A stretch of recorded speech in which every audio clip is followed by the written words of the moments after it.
Good morning, councillors. Welcome to our ordinary meeting of council for August. Welcome to everyone in the gallery and those watching online. We do appreciate your interest in council's business. Welcome to Deputy Mayor Councillor Vonhoff, first meeting is ordinary meeting, and fellow councillors as well. As I say, this meeting is open to the public and will be live streamed. And I'd like to thank everyone in the room for attending today as well and taking time out of your busy lives. This is our first ordinary meeting as Mayor of the region, and I just wanted to reaffirm my commitment to councillors and the community in regard to teamwork and working together, and appreciate where we've come to in the last 3 and a bit weeks as a group, and really do wholeheartedly appreciate the way that we are working together. And today gives us another good example of showcasing that to ourselves and the community around honesty, respect, teamwork, accountability, and working together. This morning, councillors, the Variety Bash kicked off, actually at Picnic Point. 123 vehicles, estimated last night and in the last couple of days that they've attributed some $220,000 into our economy just by way of being here. It's an extraordinary effort. Variety, of course, is a children's charity, and they head off to Cairns. They're visiting Mount Tyson and Biddiston schools today. So you can imagine the excitement of the students when they see all these vehicles rolling up. And another example of the strong heart that our community has. There's a number of vehicles from our region taking part in that as well. Can I begin the meeting, councillors, by acknowledging the Aboriginal parties whose songlines traverse these lands we meet on today, the Western Waka Waka, Guyabal and Jarrawa peoples, and pay respects to their elders past, present and emerging, for they hold the knowledge, rich traditions and bold ambitions of Australia's first people. The second item on the agenda, councillors' attendance, including apologies, leave of absence, granting leaves of absence and declarations of conflict of interest. There are no apologies that are advised today. However, we do have the noting of a leave of absence of Councillor James O'Shea, which was already taken care of at a previous ordinary meeting. Councillors, are there any granting leave of absence required that anyone would like to raise? Councillor Shine? Yes, thanks, Mayor. Just in relation to the meetings, committee meetings in November, 28th and 29th, I assumed that was the 5th week and we wouldn't be having any meetings, but I'm told now that it depends on when the Tuesday, the first Tuesday is where determines whether it's the 5th week or not, apparently. And so I was confused. So I'd just like to advise that I will be absent for the information sessions on the 28th and 29th of November. 29th of November is also a special meeting, but I could telephone in on that in relation to that special meeting, which I intend to do. But if I could give notice of those factors at this stage. Well, Councillor Shine, we'll record those. If you're going to come into that special meeting by way of technology, whatever that may be, then you'll still be present at that meeting. So it's really just information sessions, which you're more than happy to grant leave of absence. However, they're not a statutory meeting for you to actually have absence acknowledged. Yeah. So if you'll be here for that special, keeping in mind that special meeting may not occur depending what's on. That's true. But if you are, then you'll be here for that meeting. Yeah. The only reason I mentioned the information was that I read that if my circumstances were common with some other councillors, then it may be some decision to shift them somewhat. But sure, we can. Maybe we deal with that when we get closer to the time. But Kirsten, if we can just make a note of those items, there's certainly, if any councillors can attend statutory meetings by way of technology, then they are present at that meeting. So there's no need to record an apology at this stage for that meeting. Councillors, is there any other notices that people would like to give for granting of leave? If not, councillors, we then move to the declarations of conflicts of interest, and we do have quite the list of these today, and if we can do those in the order that they're presented in your documentation. So the first is, pardon me, is for Councillor McMahon. Thank you, Chair. First one, I request that it be minuted that I advised the Environment and Community meeting on 9th of August 2023 meeting for item 3 that the venue for the applicant Softball Queensland Inc.'s 2024 Queensland Under-16 Combined Boys and Girls Softball Championships is very close proximity from my residence. This interest is neither a prescribed interest or of interest or a declarable conflict of interest, and I will participate in a meeting about the matter, including by voting on the matter. Thank you, Chair. Thank you, Councillor McMahon. Our next declaration of conflict is for Councillor Shine. Can you just turn your microphone on, please, Councillor Shine? Thanks. Thank you. I inform this meeting that I have a declarable conflict of interest in this matter as defined in section 160 EN of the Local Government Act 2009. The nature of my interest is as follows. The declarable conflict of interest arises because I have relatives that own land in Rockmount. I wish to participate in the decision in relation to this matter. I acknowledge that eligible councillors must now determine, pursuant to section 150 ES of the Local Government Act 2009, whether 1. I may participate in the decision about the matter, including by voting in the matter. 2. Must leave the meeting, including any area set aside for the public, and stay away from the meeting while the eligible councillors discuss and vote on the matter. Or 3. May participate in the decision about the matter, subject to conditions. Thank you, Councillor Shine. Just by way of clarity, this refers to item number 12.3, which is the proposed boundary change, Toowoomba and Lockyer Valley Regional Councils, Road Reserve, Mount Neil Road. Councillors, do you have any questions for Councillor Shine? There's no questions for Councillor Shine. We have 3 options for Councillor Shine. Councillor Nancy? So I'm just wanting clarity. Do we make a decision now about his ability to stay in the room or not? We do, yeah. Okay, sorry, apologies for that. Councillor Shine, are you close to this family, and do you see that your decision making today could be impacted by that relationship? No, I'm not close to the family, and I did seek information as to the names of the residents affected by this road business, but I haven't received that information. I doubt very much whether my distant relatives are affected, and certainly it won't make any difference to my consideration of the matter anyway. Thank you. On that basis, I'd be happy to move that Councillor Shine be allowed to stay in the room. So the first option, which is to may participate in the decision about the matter, including by voting on the matter. Councillor Nancy, you're happy to move that? Thank Councillor you. McMahon, second. Those in favour? Motion's carried unanimously. And the reasons, I think, Kirsten, were stated quite clearly with Councillor Summerfield as well. Councillors, we move to the next item of conflict of interest, and Councillor Rebecca. Thank you, Mayor. This is in relation to item 12.6.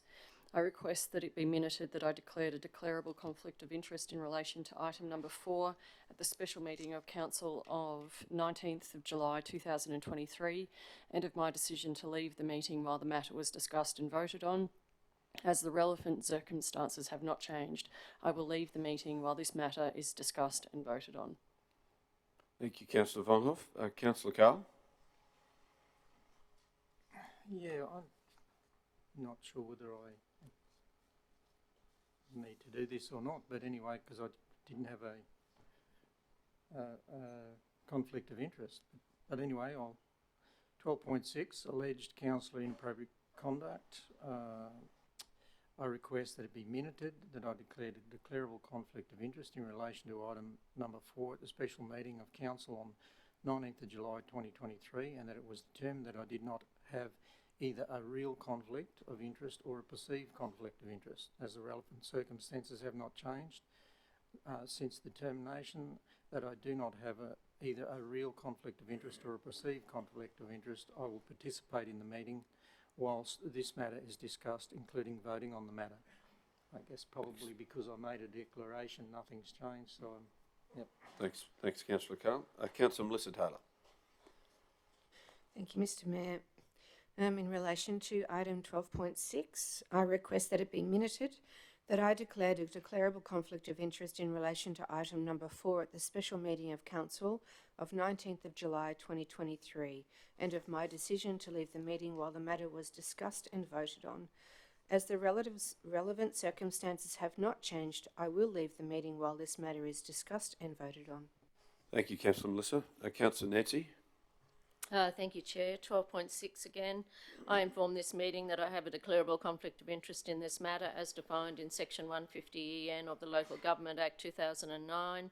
This declarable conflict of interest arises because I am the councillor referred to in the alleged councillor inappropriate conduct report. Section 10.7 of Best Practice Example Standing Orders for Local Government and Standing Committee Meetings, November 2022, provides the councillor who is the subject of the decision may remain in the meeting while the debate is occurring and can participate by answering questions from the chairperson to assist the eligible councillors in making their decision. The subject councillor must not vote or otherwise participate in making the decision, but may remain in the meeting while the vote on the matter takes place and the decision is declared by the chairperson on whether the councillor may remain in the meeting and participate in deciding the matter in which the councillor has a declarable conflict of interest.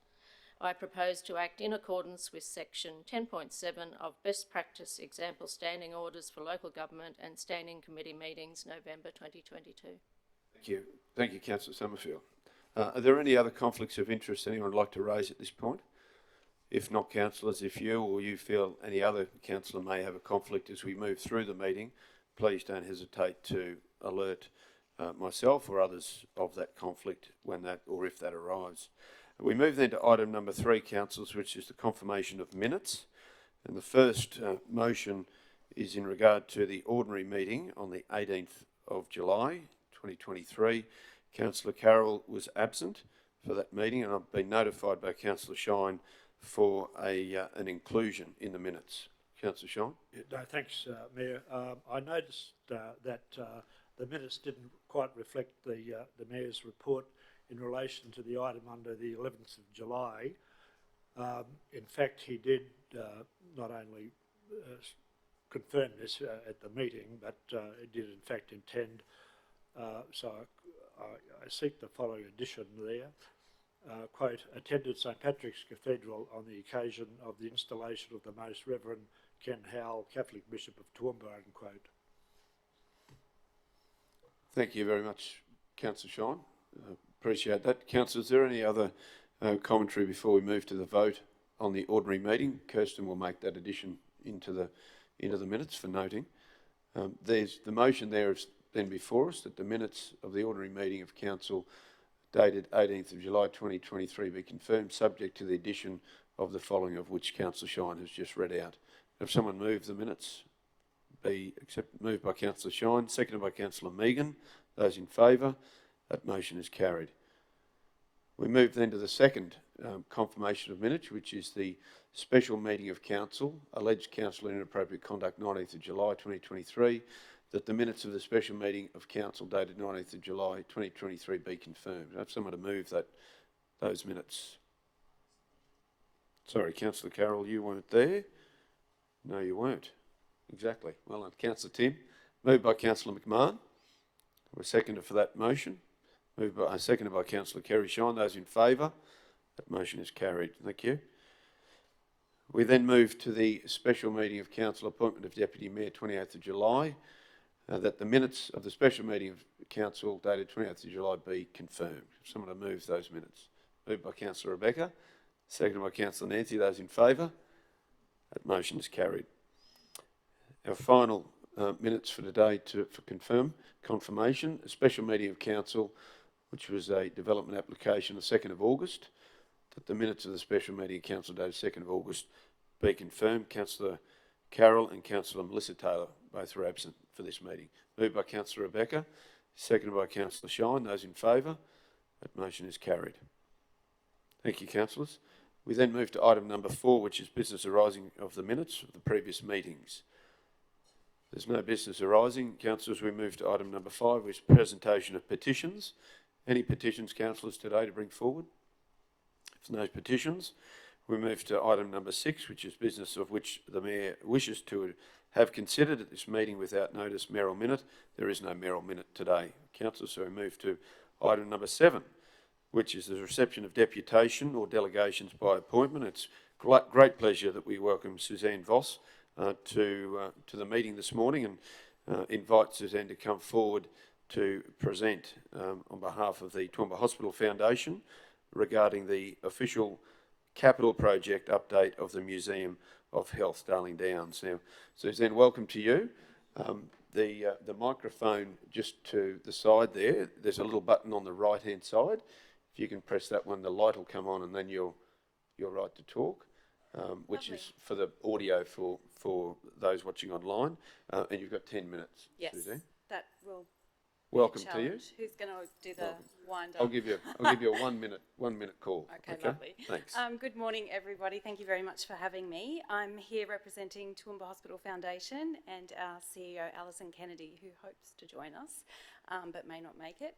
I'm here to give you basically an introduction to myself, because I haven't been able to present to you before, and also give you an update on our capital project. So I was appointed Museum Director this time last year, so I moved to Toowoomba during the Festival of Flowers last year from Leeton. I've come here to manage this project, design, interpret and curate the new museum and make it happen for the region. So you can check me out what I've done before, Leeton Museum and Gallery, if you need to just check the ability to deliver.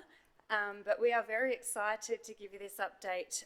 I believe that you're aware of the 3-stage development that has previously been awarded federal funding, Building Better Regions number 5, round 5. That was 2019 funding, that was 1.2 million, so another 1.2 million of match funding that has been raised to deliver stage 1. So what we're looking at up there is pretty much the middle of the picture is stage 1. So it's the refurbishment of the Superintendent's House, which is previously known as Building 7 at Bailey Henderson Campus. State Heritage listed building, and refurbishing it to the point where it can become a museum, and also this amphitheatre in the front is stage 1. Previously, this was going to be delivered by the end of this year, stage 1, standalone, and we were going to fundraise for stage 2 and 3. What we wanted to give you the very exciting update about is that during the last 10 months, we have accessed many other sort of different types of funding, and noticed that strategically, with the significant increase in building costs and collapse of many builders around the country, it would save the foundation $2 million if we were to fast track stage 2 and 3. You might be aware that we do have DA approval for stage 1, 2 and 3 for completion by 2028. If we were to deliver it in 2028, we would be looking at trying to raise, another $2 to $3 million conservatively with what's going on in the industry. I think I can go to the next slide so I can give you a bit of a better, sorry, I should have got the pointer thing. So what we're looking at here is what we call stage 2, which is a new entrance, a very large cafe space and retail area, alfresco dining, which adjoins the State Heritage listed building. So obviously within Toowoomba Hospital Foundation, we have a number of social enterprises, Wellbeing Cafe being one of them, 3 different locations. This will be another. And obviously the museum for operational purposes needs to have quite a diverse revenue stream to make it operational. I think the next slide will show, on the right-hand side, this is the artist's impression of stage 3. This building is also a brand new building and would house offices for Toowoomba Hospital Foundation and also collection storage and an art gallery. This would not be to compete with any other art galleries in the region, but to offer new travelling exhibitions to the region and be a driver for economic and tourism success. At the moment, with the changes to the Toowoomba Hospital and what's being built out at Bailey, the foundation will always need to have 2 sites and be delivering its philanthropic services to the health community over 2 sites. So it's very important that we actually have this stage 3 built in time for the new hospital to be operational. So those are the 3 stages, and the total project cost is 9.5 million for 3 stages. This is pretty much a timeline of how we got to be here today. 2019, the BBRF funding, the funding agreement, museum director appointed, tenders are out, Hutchinson's Builders, the media release has gone out that they've been awarded the tender for stage 1, and DDH have come on board, Darling Downs Health, as our project management team, which is a significant in-kind contribution to the project as well. We have secured additional grant funding of 1.9 million and are currently fundraising for significant major capital donations.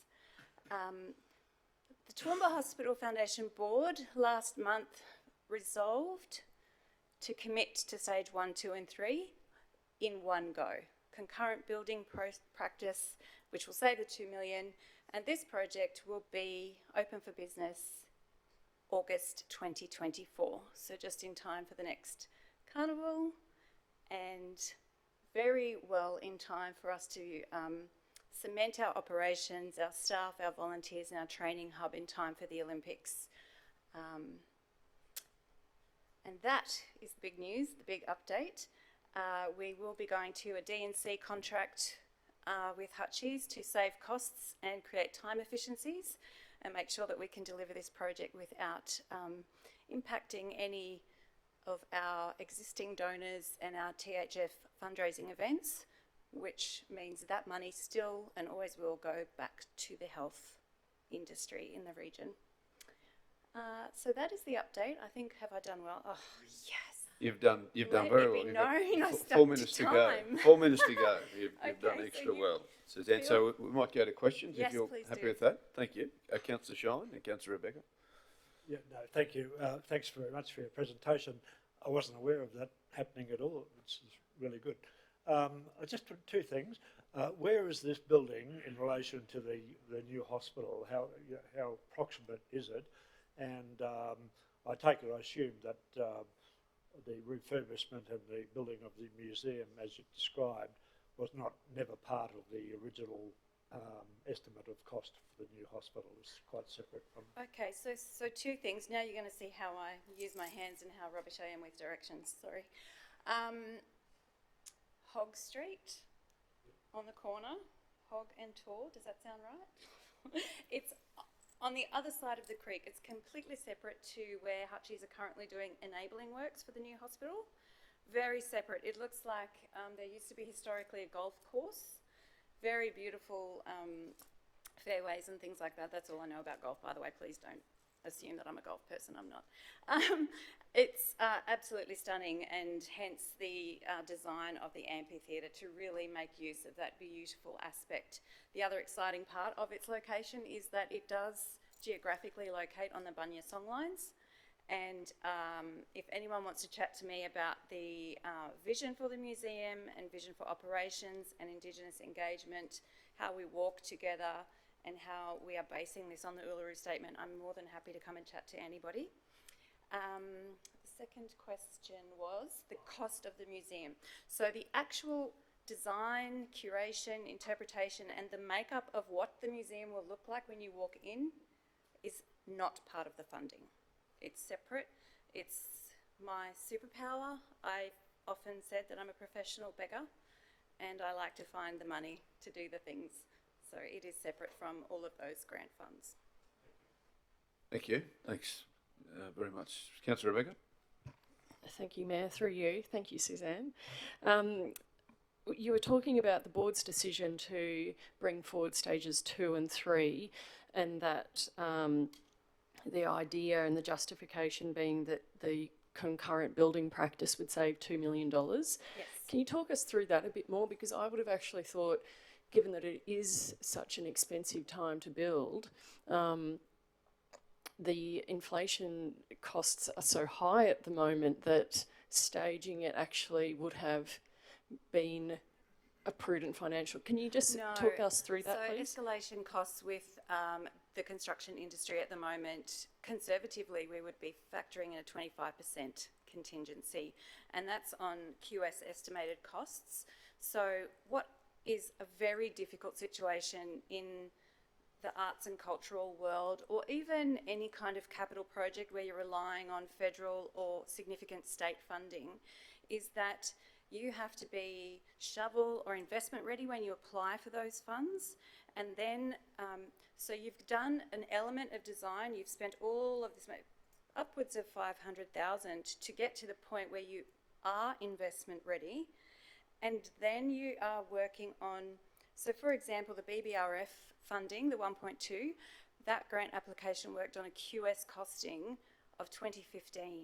So by the time you're actually successful with the funding and can activate the project, which was 2022, the funding is now not able to maintain the project. And we will always be in that cycle of constantly escalating costs and having to fundraise and find more money. So I can definitely, I'd be more than happy to share with anybody who is interested the projections and the costings and how we've worked this out. But the board unanimously agreed that it would be prudent to save that excessive amount of money by doing a concurrent build. The other thing is that we've submitted an expression of interest to the Growing Regions Fund, and that was a very interesting follow-up federal fund to the BBRF under the Labor government. And it specifically in its guidelines actually talks about design and construct ways forward in a project rather than the tender process. So the whole procurement process of going out to tender under these types of funding arrangements is very lengthy and very costly.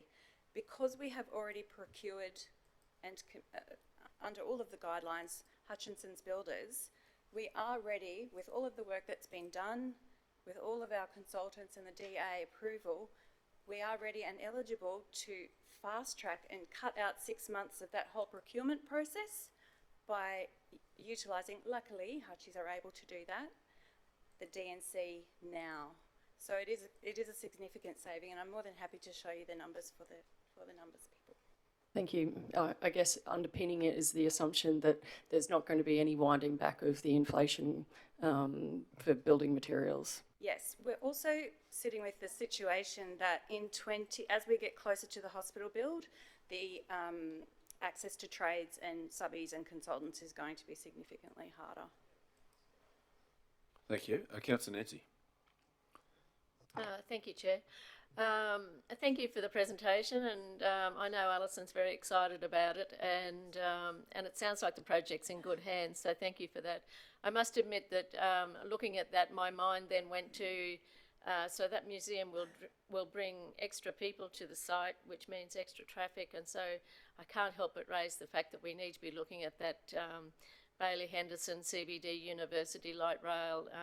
It has to be a future project to get more cars off the road and easy access then to that site, which continues to build as an exciting precinct for the future. Yes, the forecasted figures are there, and again, I'm very happy to chat with interested councillors about the operational plan and the forecasted visitation and our arrangements. So the DA and the design for 1, 2 and 3 obviously is from the boundary in, and it doesn't account for works on those roads where the bus stop is, for example, and actually getting people from there to our accessible site.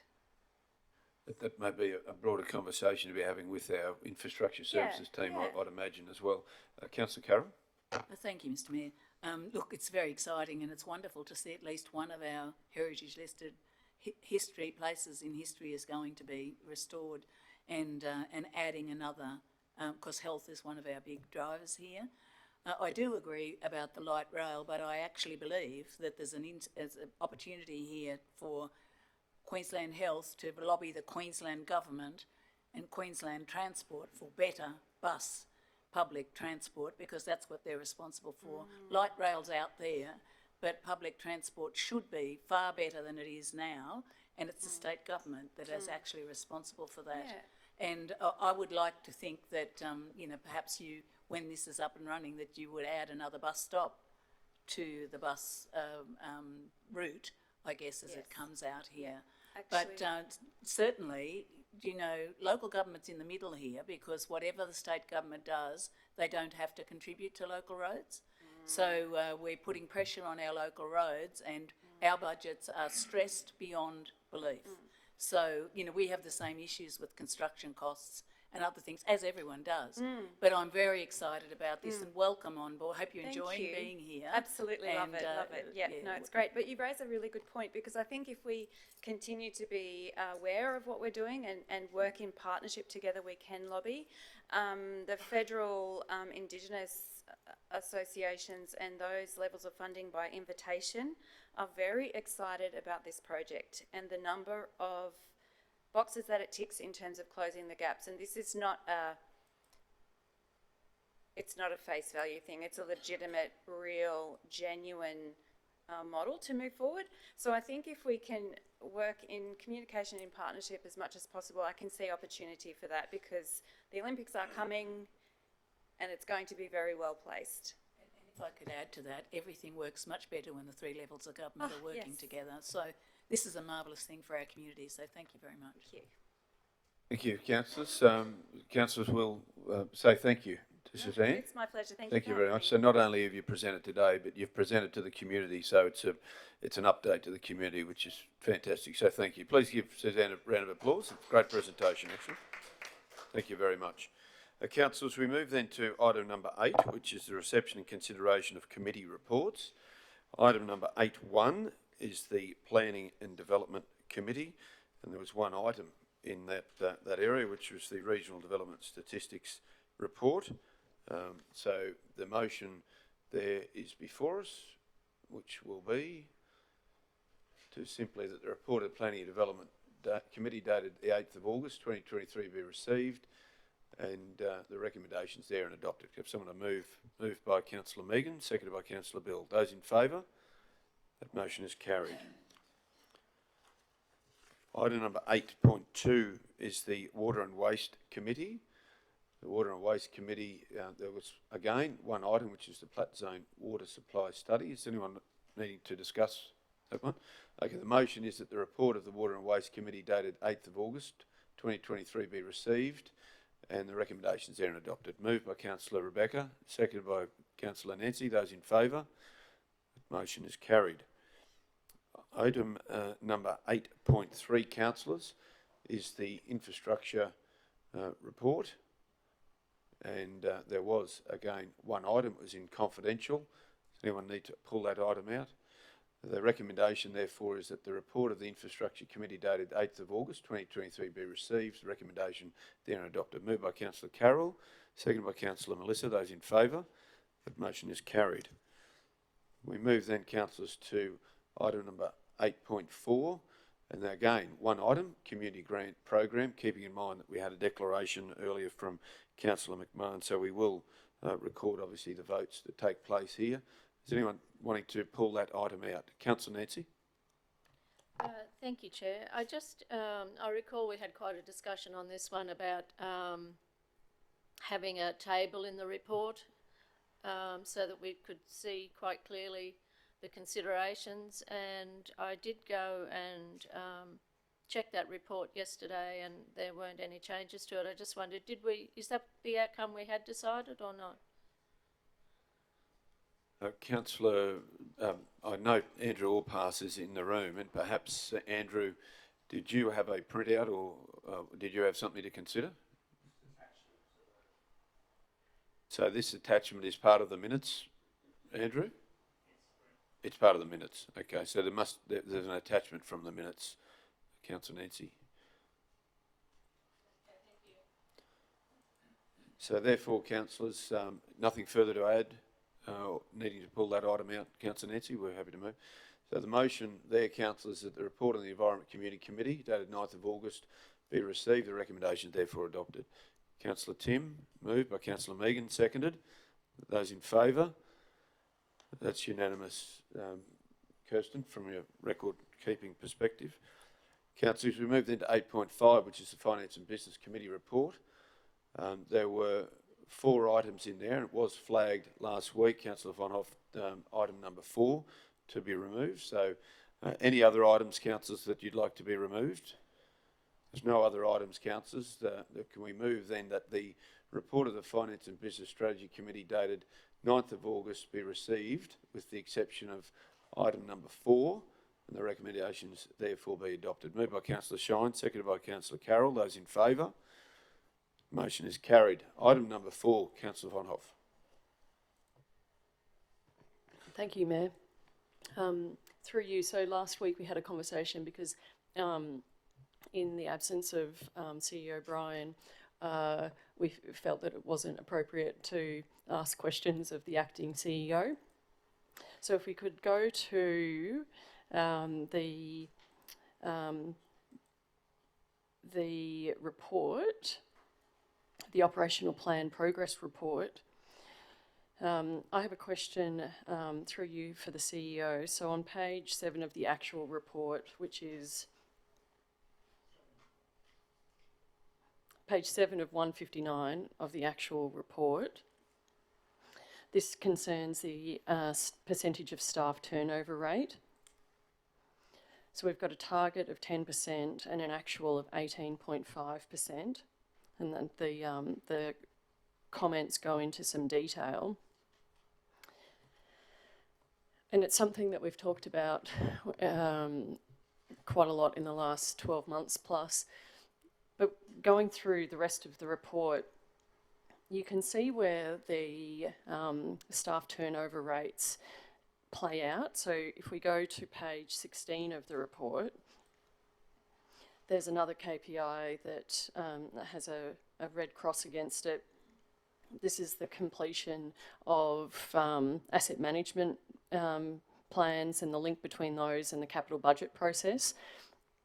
And one of the comments is that we haven't reached the 100% target because the authors of that linkage have left the organisation. So what we're seeing is staff turnover, therefore then having an impact on other KPIs, which we knew, and we've talked about the risk that the organisation carries when we don't have that full complement of staff. So I guess the question is, CEO Brian, is the strategy here that council waits out an improvement in labour conditions, or what is the strategy in the absence of that? Because we talk about the additional risk that the organisation carries, and then these reports are opportunities to actually see how that plays out on the ground. Thank you, Councillor. As we've discussed, this is Australia-wide, this particular issue that we've got. There is a slight turnaround at the moment. We are having more people applying for jobs that we have in vacancies at the moment, so that's a good sign. The strategies, there's various strategies that are happening throughout industry, but we're type of people are robbing Peter to pay Paul, basically. You can pay higher wages, which will then affect, make us more competitive to attract more people, but that's happening throughout the industry as well. So you're basically competing again, and we're just lifting the base levels up for everyone. You can supplement with contractors, which again, a very expensive way to do it, but in certain cases and in certain professions and positions, we have no choice but to do that to make sure that we actually do provide those essential services. So there is some elevated costs that are coming through in our organisation and local government industry generally, and it's the expectations of people coming to any organisation, but to us here, we've noticed, their expectations are, they accept a job and they want to negotiate higher wages, which is a difficult thing to do when we haven't initially advertised them at those positions. They want more flexible arrangements than we're willing to provide in certain cases. And there was a point where local government was seen as, and government was seen as providing some advantages over private industry in relation to some of those benefits that are provided. The world is now caught up due to, the impacts of COVID, where people learnt to work under flexible arrangements, work from home. So there's now an expectation from people. We're having it that when they apply for jobs in Toowoomba and we say, yes, you're accepted, and they say, well, we don't want to work here, we want to live at the Gold Coast, we want to live in Brisbane, or they want to live somewhere else. So the world is rapidly changing at this point in time. If we get to the point where we aren't competitive in relation to the salaries that we provide in relation to the industry and overall within Australia, the outcome of that will mean that we have to then be more competitive. How do we do that? It costs more. That will be a decision that would have to come back to council, particularly in relation to the strategies for negotiating a new enterprise agreement. How aggressive do you want to be in relation to containing wages and things at a level that's usually acceptable in the past, it's in line with inflation or whatever it may be? Or do you want to make us much more competitive and pay more? But that could have implications to the ratepayer as well. So it's a balancing act to try to make sure the essential things are provided by council, and some of the less important discretionary things are given a lower priority at this point in time. But there's no one simple strategy for resolving it.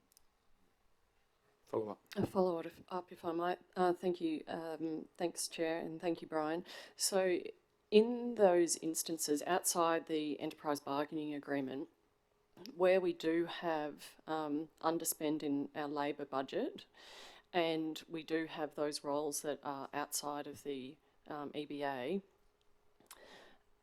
do you have sufficient flexibility to make decisions? I'm thinking in particular of those highly critical risk associated roles, cyber and so forth, to make those adjustments. Okay, we are going to increase the salaries in this instance to try to get somebody, if we're close, to try to get somebody over the line. Do you have that flexibility?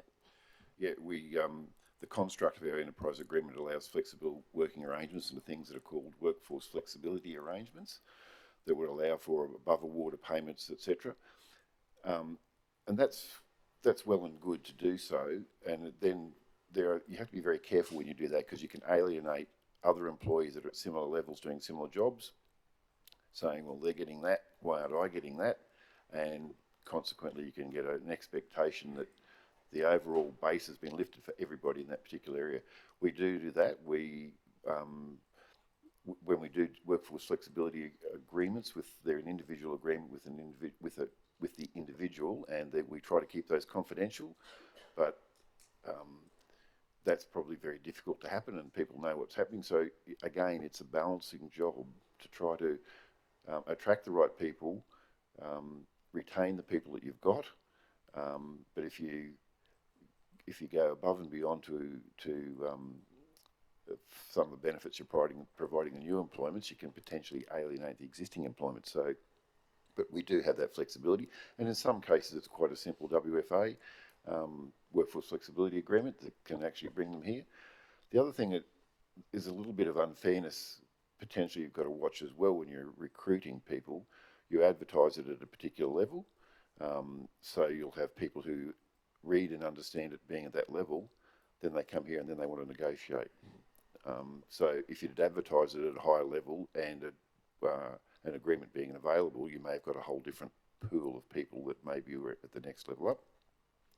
So we've adjusted our advertising in relation to those positions, so that they now say that a workforce flexibility agreement may be negotiated with a preferred candidate to allow that flexibility to actually happen. It's interesting, just picking up, CEO Brian, around your commentary that we're having more applications now than jobs available, that would be the first time for months. Would that be right? No, it's not more than jobs available. It's just we're getting a bigger pool. Bigger pool of people. Before. Okay. Yeah, there's still some critical positions where you do get, you don't get many applicants, or you do get applicants that are certainly not qualified at that level or not experienced at the level that we're trying to attract.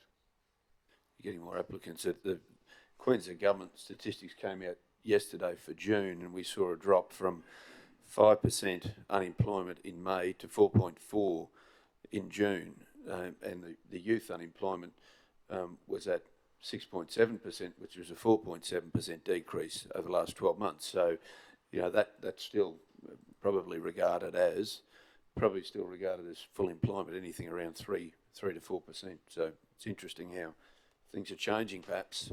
Councillor Melissa.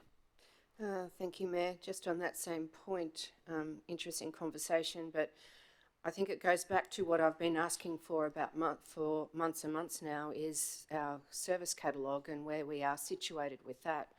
I know that, and this is probably very operational, but you know, there are services within our organisation that could certainly be outsourced, and services that I believe don't need to be done by council, but yet we're paying very generous sign-on bonuses for people to come on to join our organisation. So, you know, I just think there's ways that we can re-look at our offering and our service catalogue, and it's vital to the organisation and how the organisation is structured from an employee perspective, and that comes down to service catalogue.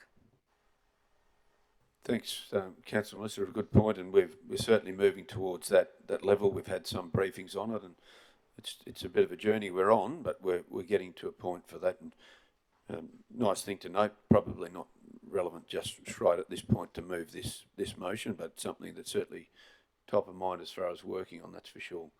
So, councillors, any more questions for the CEO? Councillor Megan. Thanks, Mr. Mayor. Brian, the target for diversity strategies on page 72 of 261 of the original there, I wanted to ask you about, a while ago we had Bianca Rice, who was working on diversity targets, and I don't know what's happened with that work, and I couldn't even say that I could articulate what type of diversity we are focusing on. Can you sort of explain that more to me? Yeah, we do have a diversity policy which would have come in after Bianca was here, which she was here some time back. But we do have a policy, a diversity policy for council, so that's in place. I think council asked to have a look at that particular point in time. It's the policy's in place. It certainly isn't aggressive in relation to creating diversity. It's something a council may wish to look at again, but you've got to be careful of those policy decisions and the implications of any of that. But my understanding is the policy we have at this stage is fairly up to date in relation to policies that you'd expect for an organisation this size. But I could certainly forward you a copy if you wish to have a look at the policy. Yeah, just off the top of your head, like what sort of things are we valuing in the diversity space? Is it? I think the ultimate aim is for the construct of the organisation to reflect the construct of the community. So if you have a diverse community, you try to align whatever the construct of the diversity of the community is within your own organisation. So, you know, depending on, because, you know, there's a whole range of things that are picked up in diversity, that's the intention, to try to get that. But you've also got to overlay into that. You also have to get the best person for the job in relation to where you're going. You also have to try to consciously remove unconscious bias in relation to recruitment practices. There's a whole range of things that come into that scenario. No, follow up, Mr. Chair.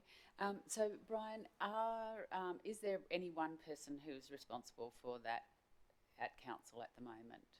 Or are you sort of confident that that principle is, you know, throughout our Yes, policy? we have an employee that's in that role. But Okay. that has the custodianship of developing that and making sure that gets in. Obviously, the ultimate decisions come back to, you know, the normal processes where you go through the LT and the adoption of a policy, and whether it's relevant, at what level does it go to council. All that happens, but yes, that position is filled at the moment. Councillor Nancy, then Councillor Kerry. Thank you, Chair. We were requested to send through questions and I dutifully did that this time. I'm just wondering, do you want me to ask the questions or are you happy to just provide them, Brian? I'm happy to forward them through to you if you'd like. No, I'm asking them here. If you wish to, yeah.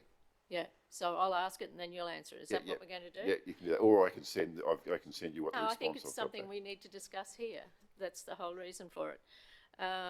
So Board Books, page 6, EPMO. Is it embedded into all council operations? Because the commentary doesn't actually reflect this. Yes, it is. It is? Yeah, so they all, depending on the PMF, Project Management Framework, is followed by all areas of council now, and obviously there's tiered structures in that as to how complex those project management frameworks are, depending on how complex the actual job is. Thank you. So 71, the staff turnover, we've probably dealt with that. Yep. 72, 7148, customer service requests. Performance doesn't state why target not met. What page is that on Board Books you've got there? 72.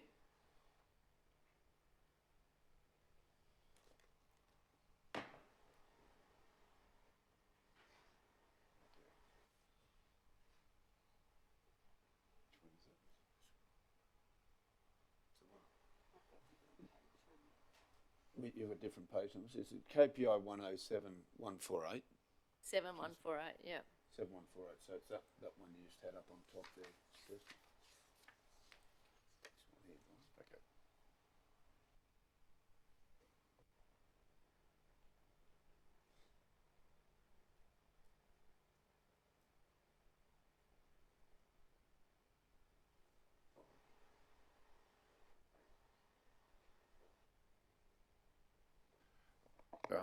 I haven't got any further background in relation to, so you asked for specific reasons.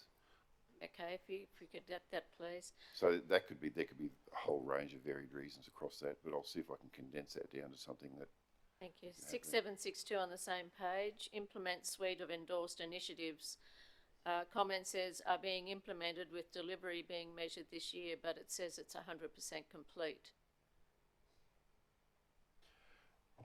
Yeah, so the initiatives that we've worked through have been completed. So there's a whole range of things. You want some examples in relation to that? So CEO roadshows are done, International Women's Day, Safe Work Month, recognition of the service awards, the organisational awards that we're going through there, plus the initiatives that are reported on in the cultural review each month that you've got here. Okay, so the way I read that, the action is implement suite of endorsed initiatives, but then it says are being implemented with delivery being measured this year, but then it says it's 100% complete. So the key word being implement suite of endorsed initiatives. And now and then the comment says they are being implemented with delivery being measured this year. I mean, I might be reading that wrong, but I read it as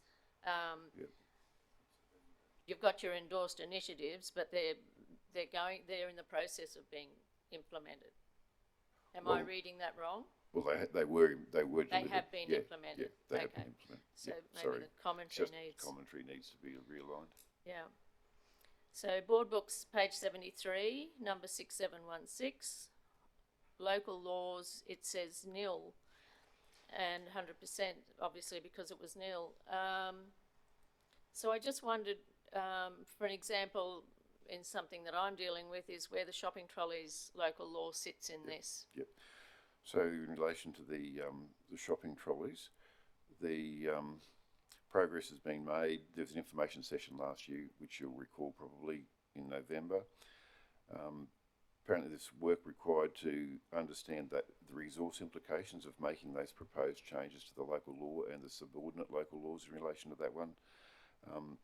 A draft report's been prepared. There's been costs, those costings included to undertake that necessary auditing that you'd have to do, and the draft report is likely to make it to September or October this year to council for their consideration. Yep. Okay, I'll leave that one because I'll bring it up later in the next section. But number 70, page 74, are all controlled entities operational agreements current, or are some of them on extension? They are all current in that they are still all lawfully extended, but there are some that wanted to review. So the review for the TSB agreement has been completed. It's right to go. It's a matter of whether council, I can approve it under delegated authority, or whether council wants it to come back.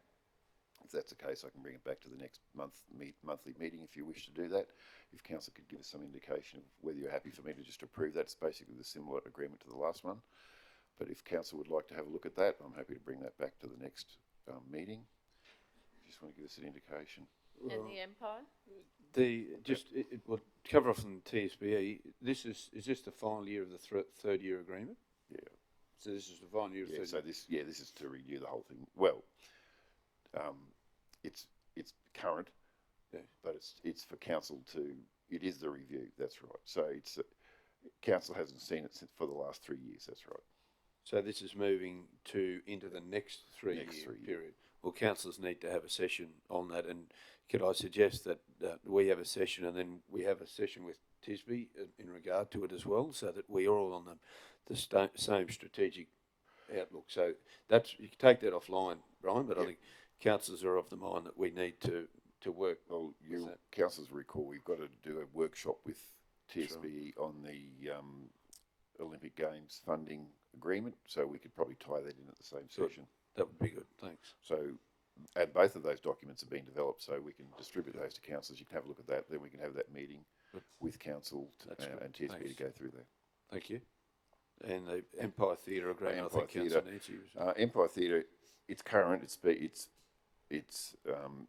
existing. Empire Theatre has been trying to implement some changes for some time that we haven't agreed on at this point in time. Grant Wilson was working with the previous manager there in relation to some of those changes. We believe some of those requests weren't basically able to be acceded to by council. Bailey's got hold of it now. We've gone back for another review, so he's been working with them, and hopefully we'll be able to come back with a whole agreed position so the council can actually determine whether they're happy for those proposed changes or not. Do we have any indication of a time frame? We're pretty close to it, I understand. I'll get a timeline of Bailey next time I see him. That'd be good. We'll send that through. Thanks. Okay, so the Board Book 78, 7082 states removing reference to strategies in corporate plan, and then 7375 references strategies and policy documents. Could you explain those two working together, please? So my understanding is in March this year, when council was doing the review of the corporate plan with the consultants, at that meeting, council decided to remove the references to the strategies that being included and referenced within the actual corporate plan itself. This is the new corporate plan which we're talking about developing. So those strategies have been taken out. The main idea was that there were many existing strategies, and inclusion by name may give rise to a perceived priority for some of those activities over others that may not be what council wanted to achieve. So because there's a whole range of strategies, by naming a few, there's potential that they would get a higher priority. So that's what council decided at that particular point in time. So they took them out of the corporate plan. Clarity, when you say that, do you mean projects? Because I remember we did have some projects listed in the corporate plan. No, it was when the development of the corporate plan, when council was determining the format of that corporate plan, one of the proposed headings was strategies or key strategies or priority strategies, I think, and it was actually going to be listed those that were relevant to some of those objectives within that corporate plan. Council then subsequently said, no, we don't want to include those in there, so they actually removed. Dave may be able to give you some further clarity if you need that. Welcome, David. You can get the microphone. You're right. Thank you, Mr Mayor.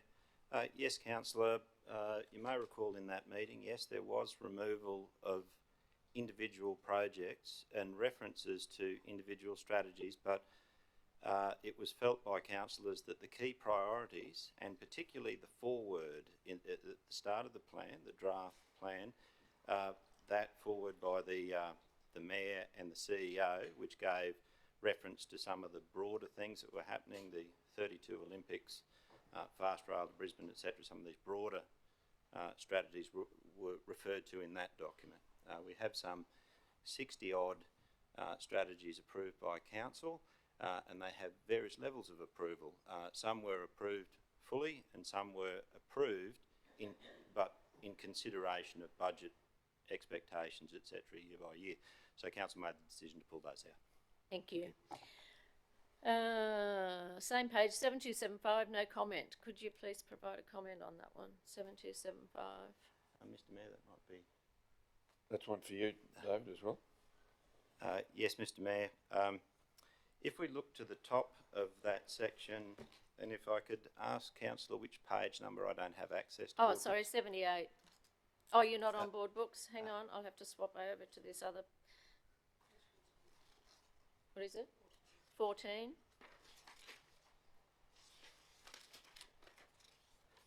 Certainly, councillor. Yes, if we look to the top of that page, you'll see that there's a comment against the milestone, and it says that's against 7072.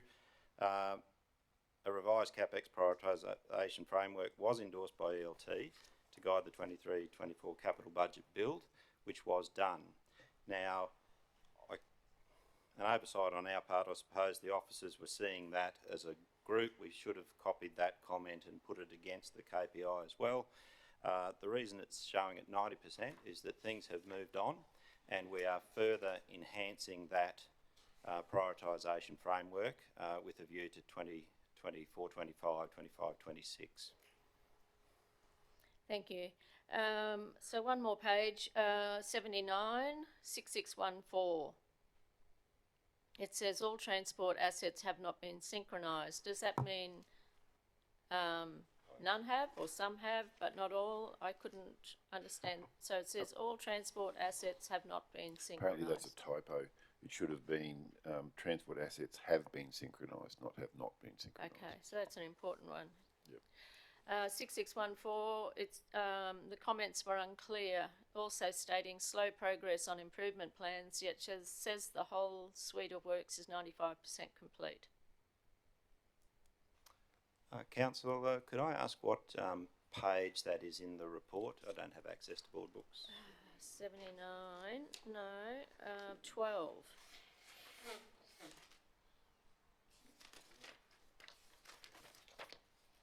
Or is it 15? I've got 79 on there.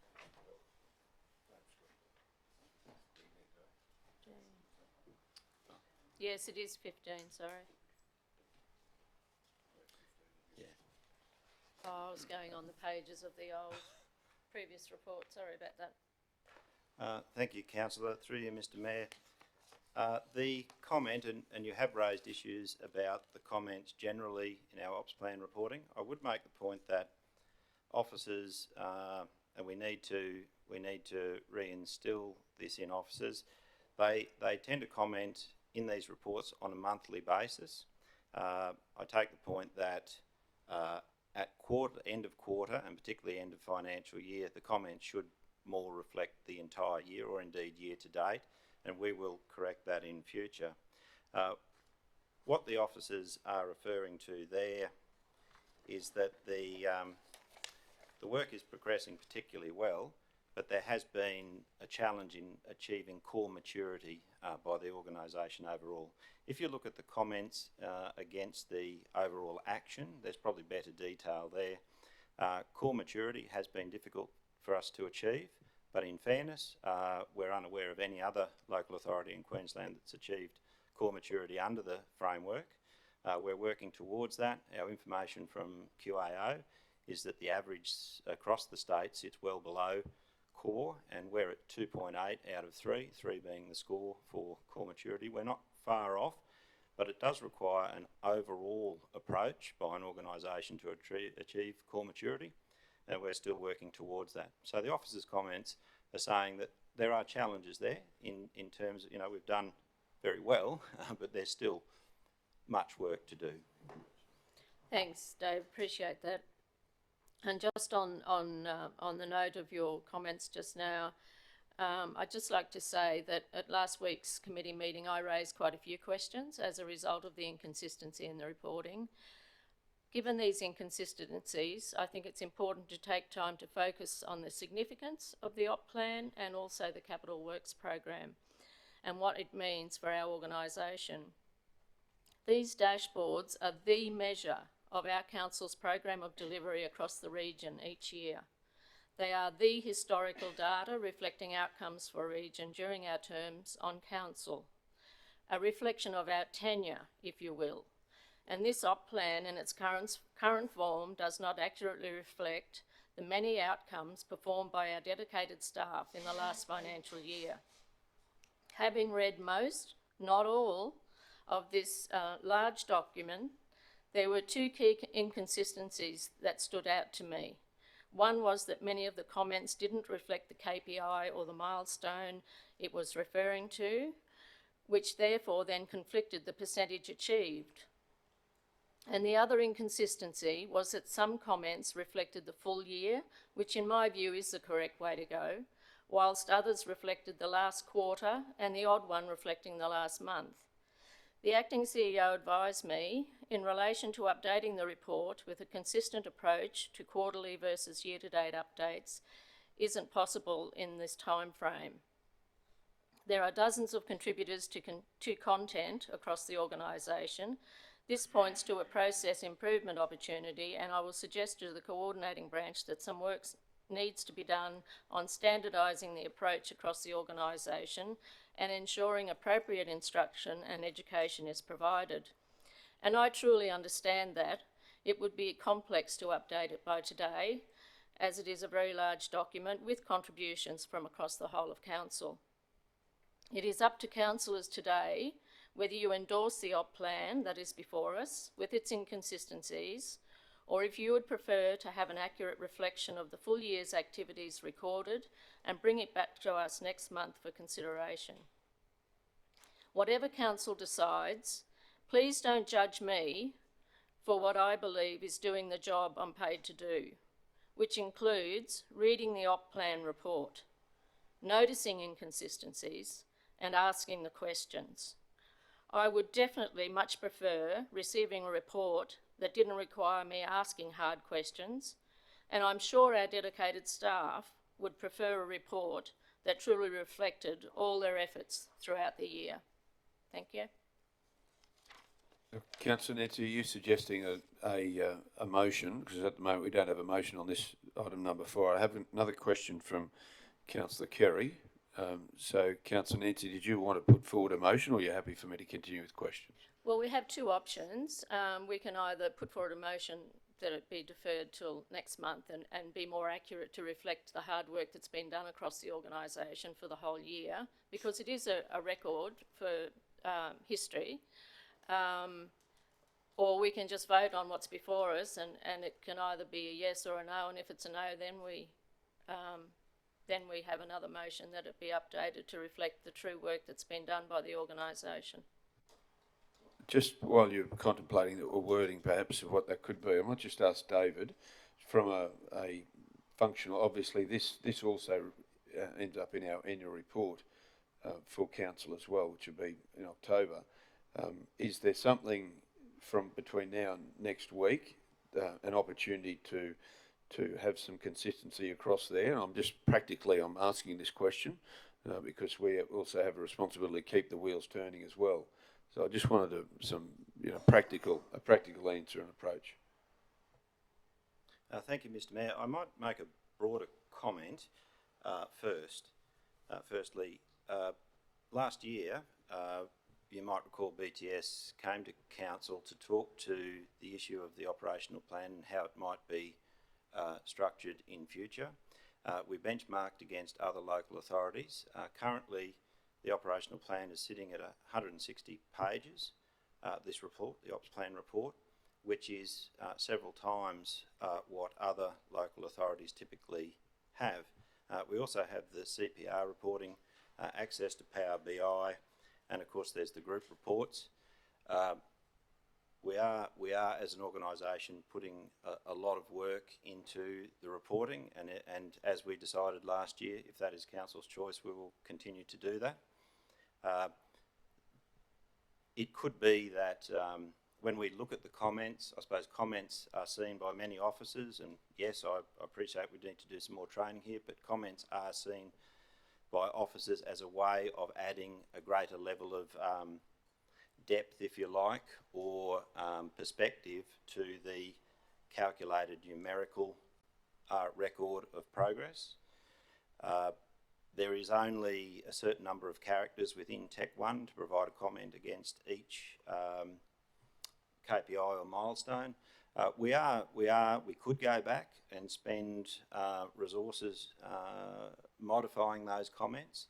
Whether it would materially affect the outcome would be something that we could decide. Our expenditure on the operational plan reporting as it sits now is really quite substantial in terms of an organisational perspective. I think the next, I'd rely on Troy, but I think ours sitting at 160 pages. I think when we did the benchmarking last year, we found that our next most voluminous report across Queensland was sitting at something like 20 or 30 odd pages. So we are an outlier in terms of the extent of the reporting we're doing now. It would be the view that with the new corporate plan that we would have next year, that there's an opportunity to refine that process and relook at the way we report to make it more efficient and concise and probably more meaningful for both elected representatives and indeed the ELT, our executive leadership team. In saying that, we could go back and review the comments. We could go through that. Whether that would materially be significant, I don't believe it would be. It could be done, however.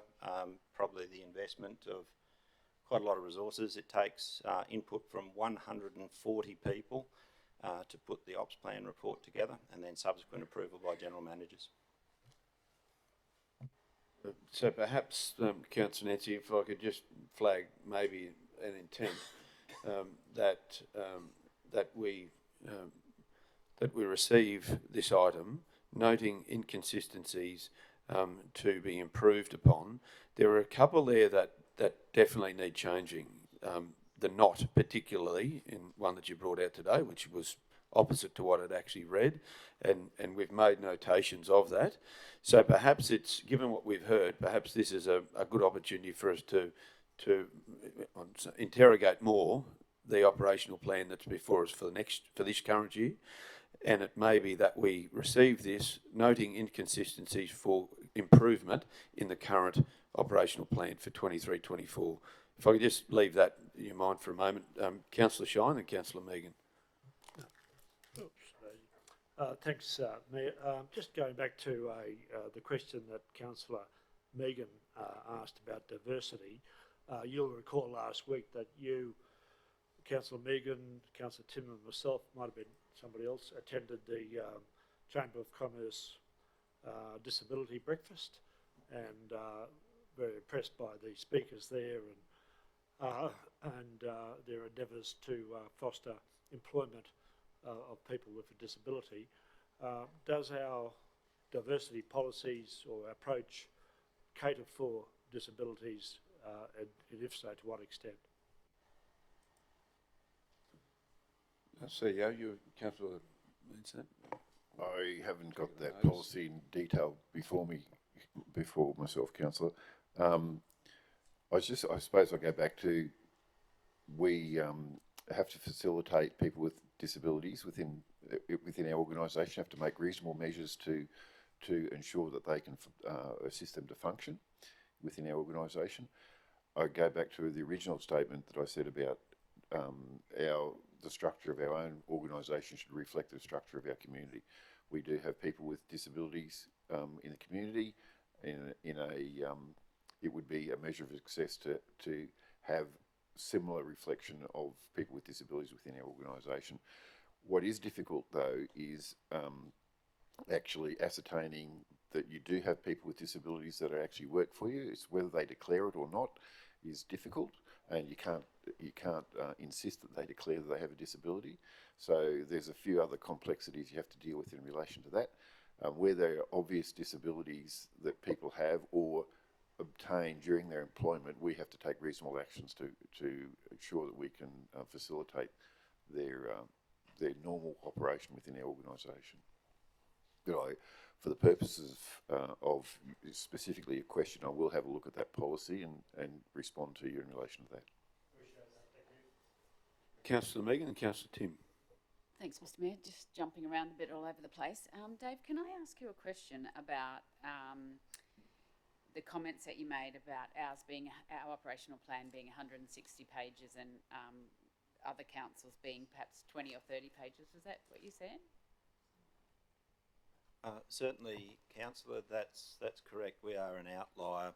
We haven't reviewed this. I think it was early 2022 that we came to council with a comparison. I think it was 4 or 5 other local authorities that we found, and yes, we are our operational plan report. The operational plan, both the operational plan and the report, is much more larger than most other local authorities. Yes. And where has that sort of evolved from, and when are we due to review it again then? You said when we're looking at the corporate plan, Mayor, because it certainly sounds like it's taking a toll on the organisation, and how much sort of value we're getting from it, I'm not sure. Yes, well, it would be our view that the way we have arrived at this point is that in the build some years ago, we took the approach of asking staff what they were doing and to build milestones and KPIs, which is quite reasonable. Of course, most people see their work area and are very passionate about it. And of course, that adds to quite a large, people write down everything they're doing, and I suppose it makes it quite a voluminous report, as opposed to probably going more top down, where we'd ask the executive leadership team, how would you build a report?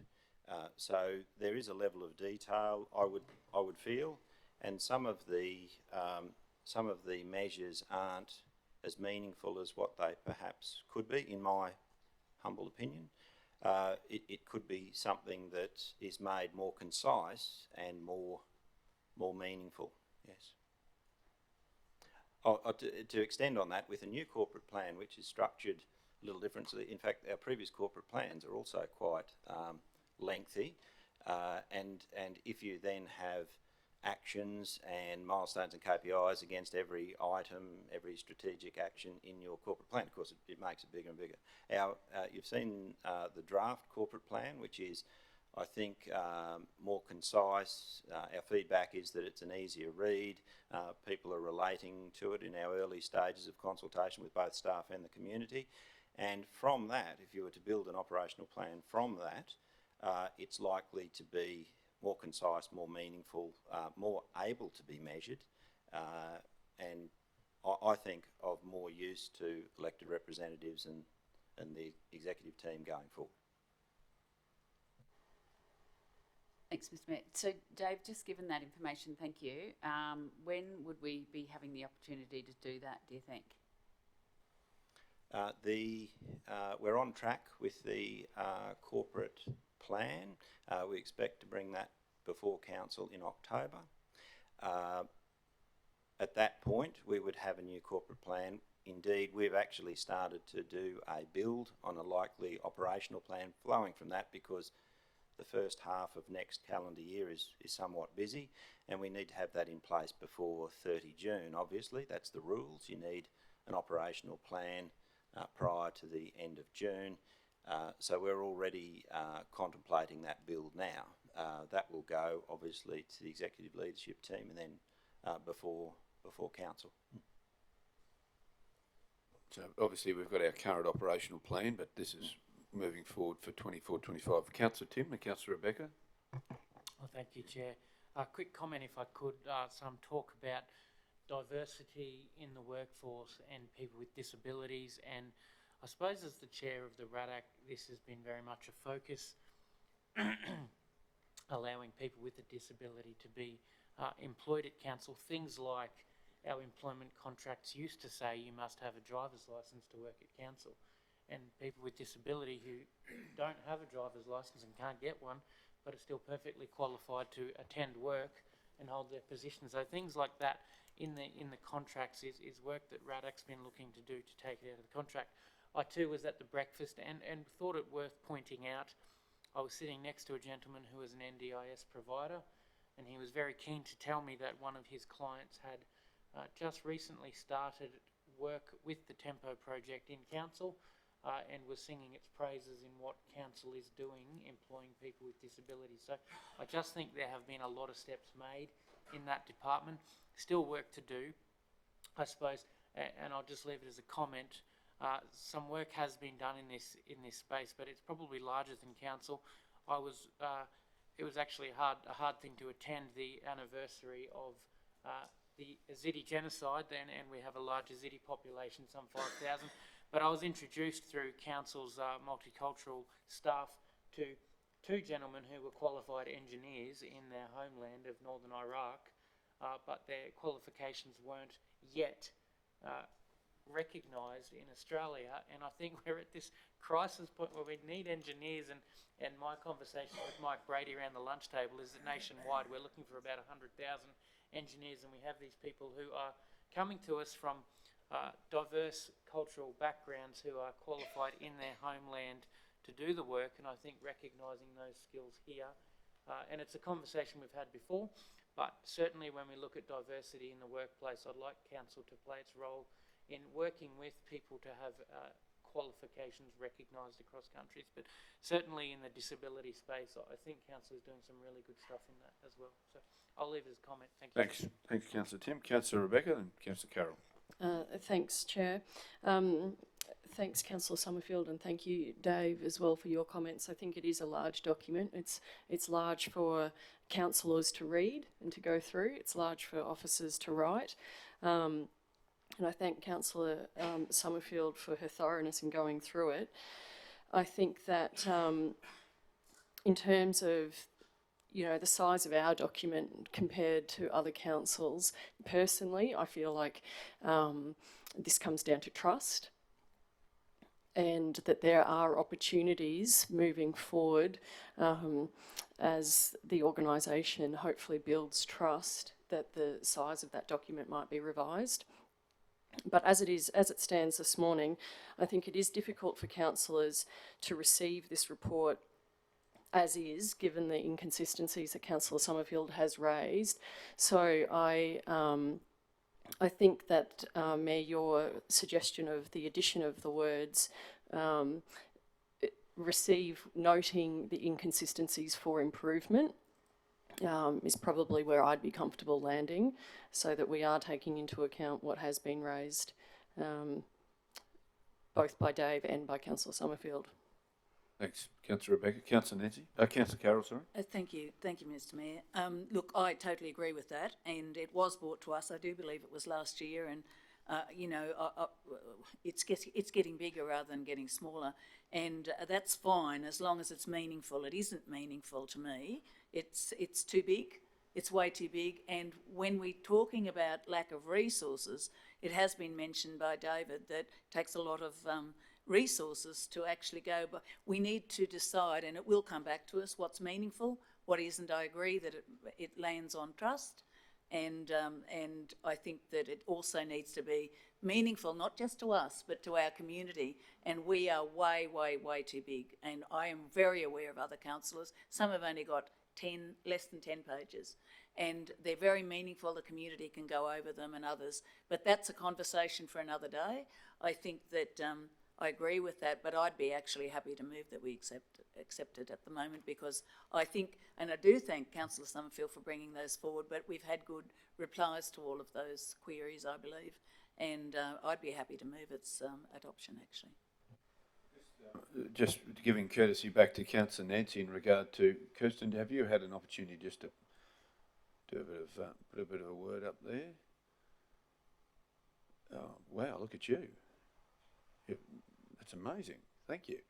The council note the organisator's performance is aligned and that there are inconsistencies for improvement. How about we say something along the lines of noting inconsistencies and opportunity for improvement in the 23-24 operational plan. Just not trying to put words in your mouth, Councillor Nancy, but perhaps that's... Yeah, I do like that, Councillor Jeff, and I omitted to acknowledge before that the General Manager of Finance and Business actually sent through amendments for the op plan since the last meeting. And also I just see that GM for Infrastructure has also sent something through, and he's included both Dave and Troy in that. So those amendments, I'm assuming, would be reflected in the op plan final. And well done, Kirsty, for being able to capture all that you've captured. But yes, I'd be comfortable with that. Thank you. Can you just slide down the screen a bit, please, Kirsten? So that's the end of it there. So, Councillor Nancy, you're comfortable to move that the motion there before us? Moved by Councillor Nancy, seconder. Seconded by Councillor Melissa. Those in favour? That motion is carried unanimously. Councillors, we've got item number 8.6, and then I propose that we might adjourn after that. Item 8.6 is the report for Economic Development Committee dated 9th of August 2023 be received. If someone to move that, moved by Councillor Megan, seconded by Councillor Carroll. Those in favour? That motion is carried. Can I have someone move we adjourn for 15 minutes? Moved by Councillor Carroll, seconded by Councillor Rebecca. Those in favour? That motion is carried. Return in 15 minutes.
Kirsten, you let us know when you're ready. We're ready. Thank you. Councillors and those in the gallery and watching online, welcome back to the ordinary meeting of Council for August. Our next item on the agenda is item number 9, which is the monthly financial performance statement as at the 31st of July. And I welcome Anne-Marie Johnson, the General Manager of Finance and Business Strategy Group, and hand over to you, Anne-Marie, for your report, for the monthly report. Thank you. Good morning, councillors. So this is just presenting the first monthly performance statement for the new financial year. And I'll refer councillors to page 21 of 192 for the highlights for July. So unrestricted cash at the end of July was 137 million, or 5.47 months, which is well within the Department's sustainability guidelines. So we continue to manage that well. I will provide an update on DRFA when we look at the report, because of an update from yesterday on that one. Just with the sales for arrears, we're now down to 39 properties remaining within the process from starting off with 60. So the next key milestone there is not until October. So between now and October, we'll continue to work on those 39 properties for resolutions. In October, we issue the auction schedule, and the auction is scheduled for the 10th of November.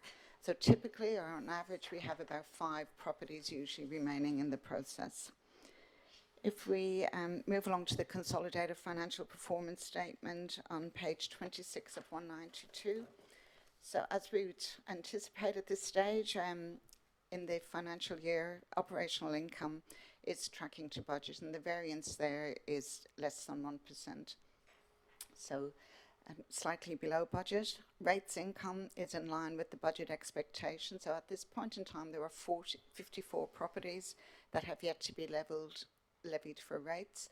So this number usually fluctuates at rating time, and it depends on what's in the pipeline and where we are at this stage, waiting for the Department of Natural Resources to provide the valuation so we can levy rates. So 54 at this stage, which explains the variance we have there.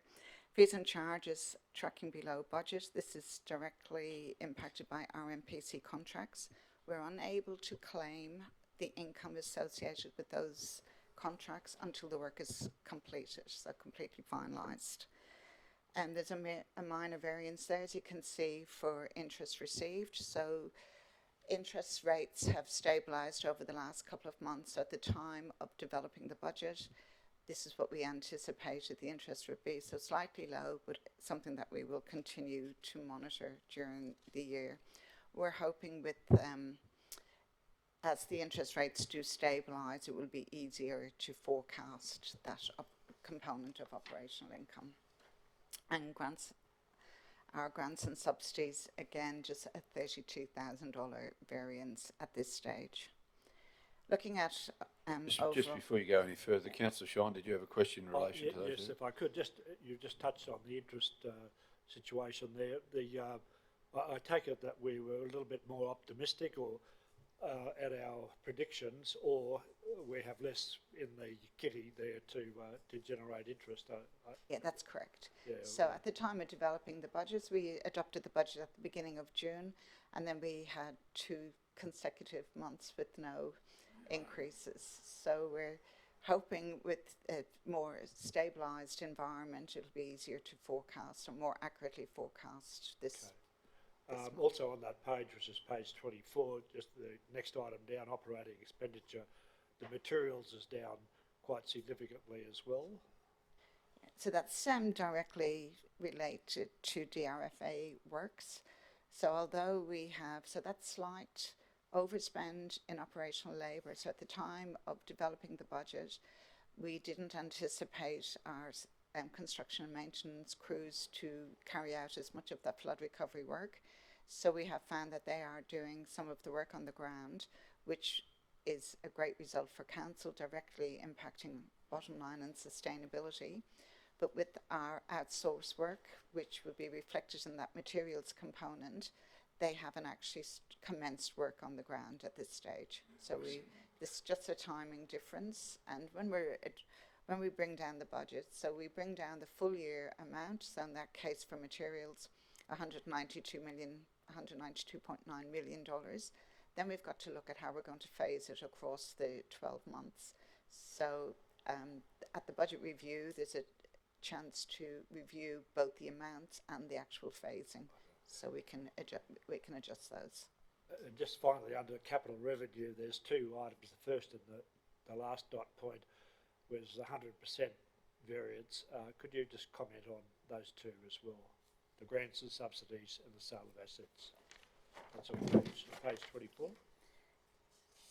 So with our capital income, Capital revenue. is that the question around capital income that where we haven't received any? Yeah, That's right, yeah. That's the And first it's one. just that the grants haven't been received yet, so key milestones must be met before grants can either be recognised. If we've received the grant in advance and it's sitting on the balance sheet, we can't recognise it until the key milestones have been met. With the sale of assets, 100% variance, we have deferred the sale of those assets because we're waiting for new stock to arrive. Thank you. So again, they're just timing difference, and we're not anticipating any issues at this stage. I'm just you're on that looking same- at, there is same a page, yeah. significant variance there for depreciation, that 387,000 or 4%. So we revalue our assets, a comprehensive revaluation every year at December. But if you may recall the high inflation that we saw throughout the year, so that necessitated a further review at the 30th of June, and we'll have to reflect that at our budget review. So significant rise in costs during that period from when the comprehensive revaluation was finished at the end of December. So we carried out a review, and that just explains the difference there. Just onto that, the capital, Henry, we had questions on there, but you're moving to the capital page, I think. Yeah. So the variance in capital expenditure is really as a result of Mount Kynoch water treatment plant. So this is a multi-year project, and it's just hard to get those that phasing again right across the end of financial year. So we incurred additional expenditure in June for this project and less expenditure in July. So it's a timing difference only, and at this stage we're not anticipating any issues around that one. Any questions, councillors, in regard to the consolidated financials? Councillor Bill? Thanks, Chair. Anne-Marie, do we have any idea, or I know you said we've got to rework the depreciation component. Sorry, I can't hear. Oh, Yeah, do it we seems a have bit any- light. Do we have any idea or what that quantum is going to look like at this stage? You know, you said we've got to rework as far as depreciation and of course others, but I mean, have you got any projections at this stage as to what the rate will be? The percentage, of course, it'll have to be considered higher, but what the likely impacts of that are on the budget moving forward? I'm sorry, which component sorry, Councillor, which component are you? The depreciation? Sorry, so we carry out a comprehensive revaluation of, on a 3-year rolling basis of asset classes. The asset class that we're looking at in the 23-24 financial year is our largest asset class, the road and bridge network. So we do anticipate an impact, but that valuation will take place from the 31st of December. It will be effective from the 31st of December this year. The variance we're looking at here is as a result of the 30th of June desktop review. So we were looking at inflation, looking at indexation. Yep. So the comprehensive revaluation, we implemented changes to our depreciation at budget review. At budget review 2, we implemented those changes as part of the development of the 23-24 budget, which we adopted at the beginning of June. But on review, it was necessary to do a further indexation to ensure the figures that we are reflecting in our 30th of June financial statements are as accurate as possible. Yeah, I guess I'm asking, is it likely to go, you know, your variance, your 4% there, is it likely to be moved beyond that? I guess it's hard from a desktop perspective, but do we, yeah, is there likely increase? So there beyond is, yep, so there is ongoing pressure on that depreciation figure as a result of, so what determines variances is when we capitalise. Yeah. So we have a target to capitalise projects 3 months after completion, but we wait to receive the as constructed information from our asset custodians and from our GIS team.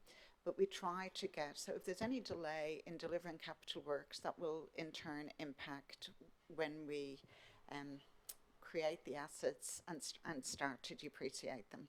So it's a few variables around that, but we continue to monitor it on a monthly basis, and certainly at budget review we will bring councillors any proposed changes to that component.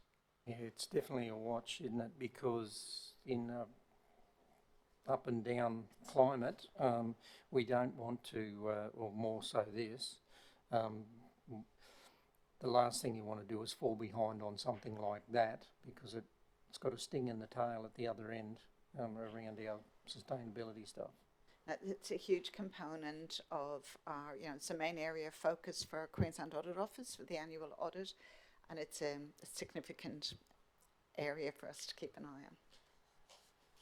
Thanks, Councillor Bill. Councillor Kerry.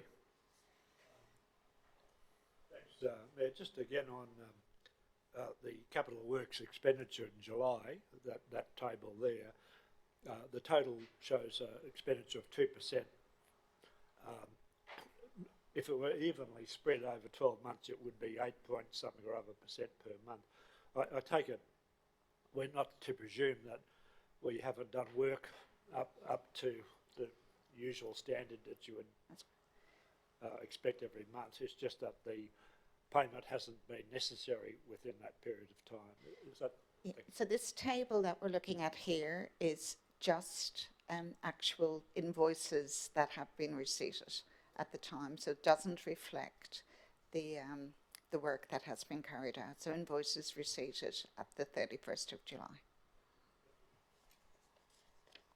Thank you. Any other questions before Anne-Marie continues on?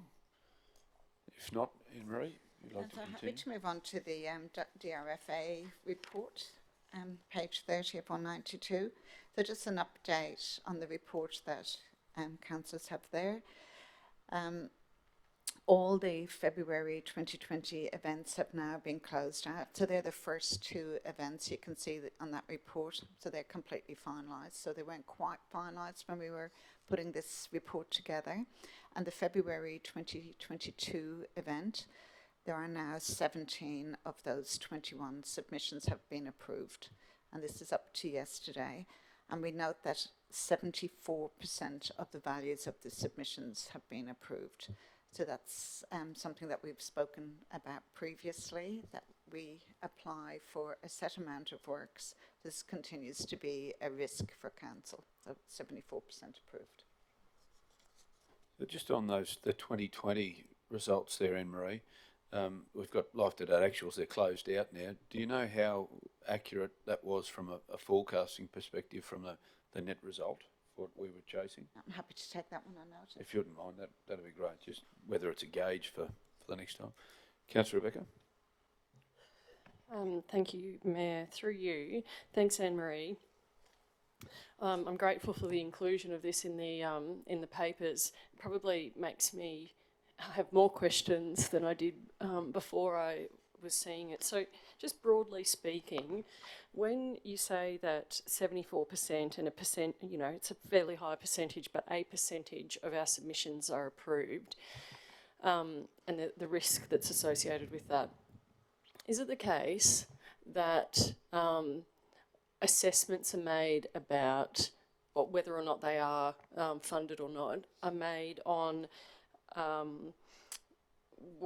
like the worthiness of the flooding of the the project, what is it that makes the decision, yes or no, whether or not funding comes through for us? So it's the actual works, the works that are included in the The submission. quality of the work, or The actual works that we are saying, these are this body of works. So it's very careful, I have to be very careful that we're not talking about the dollars now. So we may put in a submission for $50,000. They may not be the cost. So it's the actual works that are approved by the authority, not the dollar value. And then what the actual value of those works then is what's claimable. So those two figures may not be the same, but the works that we have claimed, only 74%. That's the risk for council, that only 74% of the works are approved. So that other 26% comes out of our budget, or else we don't do it. I can understand what you're saying about the two steps. If I just go to the first, though, and the decision by the authority whether or not they approve the project, yes. Road X,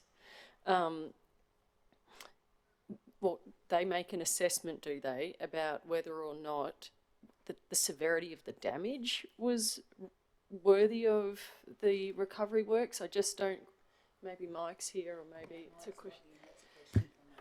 Okay. Yeah.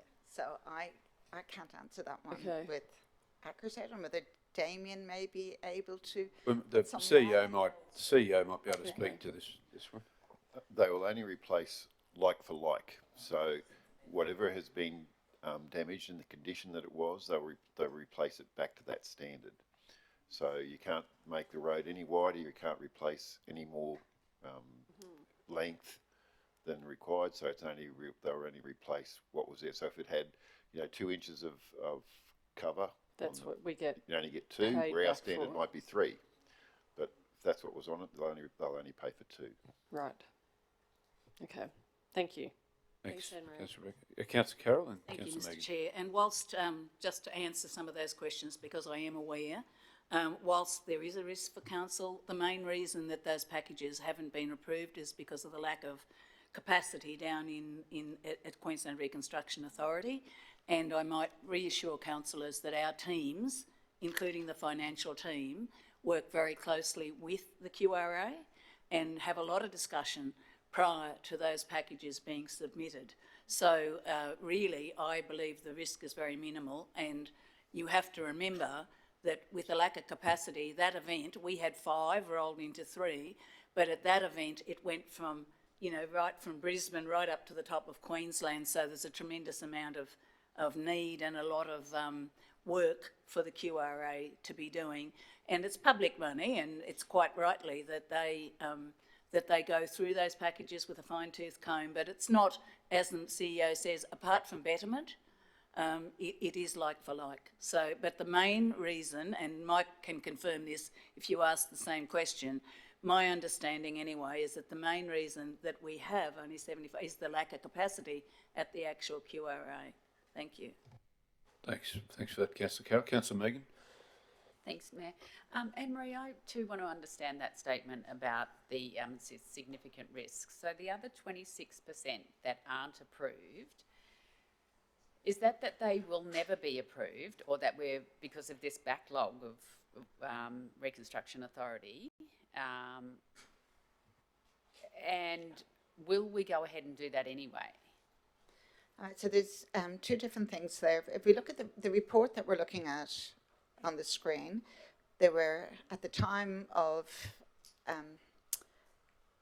including this report for the 31st of July, 13 out of 21 submissions were approved. As of yesterday, that 13 is now 17.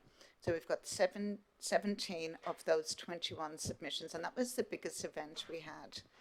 But where the risk comes in is that out of the 17 that has been approved, only 74% of the works have been approved, the works that we submitted. So the other 20, in light of our current sustainability challenges, we can't afford to do complementary works or the betterment works unless they're 100% funded. So that will be the challenge. The works that we include now must be funded, because this is not our flood recovery work. It's not our standalone major project at this time. So it's the clarification is that 74% of the projects on average that they're paying, not that there's 74% of our projects being approved. That got you?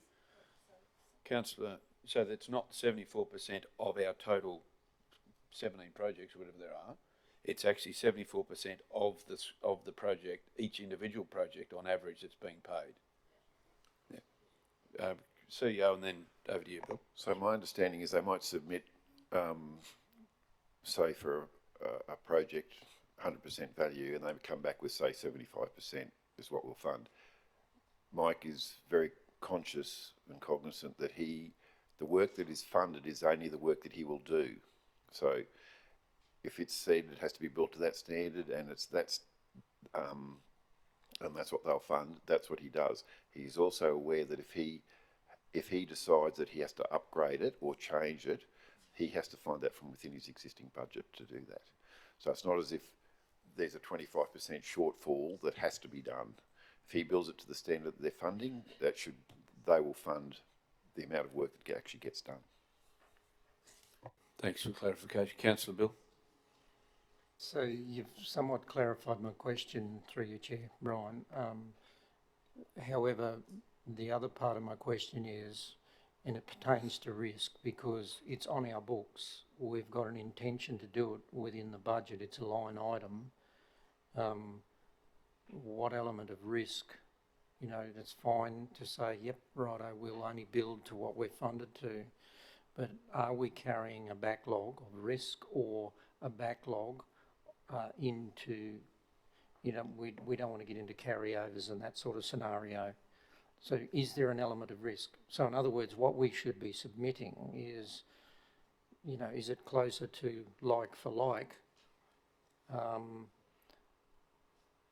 First part of my question is, what element of risk is there for us? Because I suspected that's what you were alluding to, Anne-Marie, is we can't afford to carry that anymore in the light of the budget. So obviously there is a risk, or am I interpreting it wrong, or what? I want to understand what that risk is, that 25% that we're carrying, and how that translates, and does that create a quarantine component of our budget? Because if it does, then we probably need to rethink how we do some.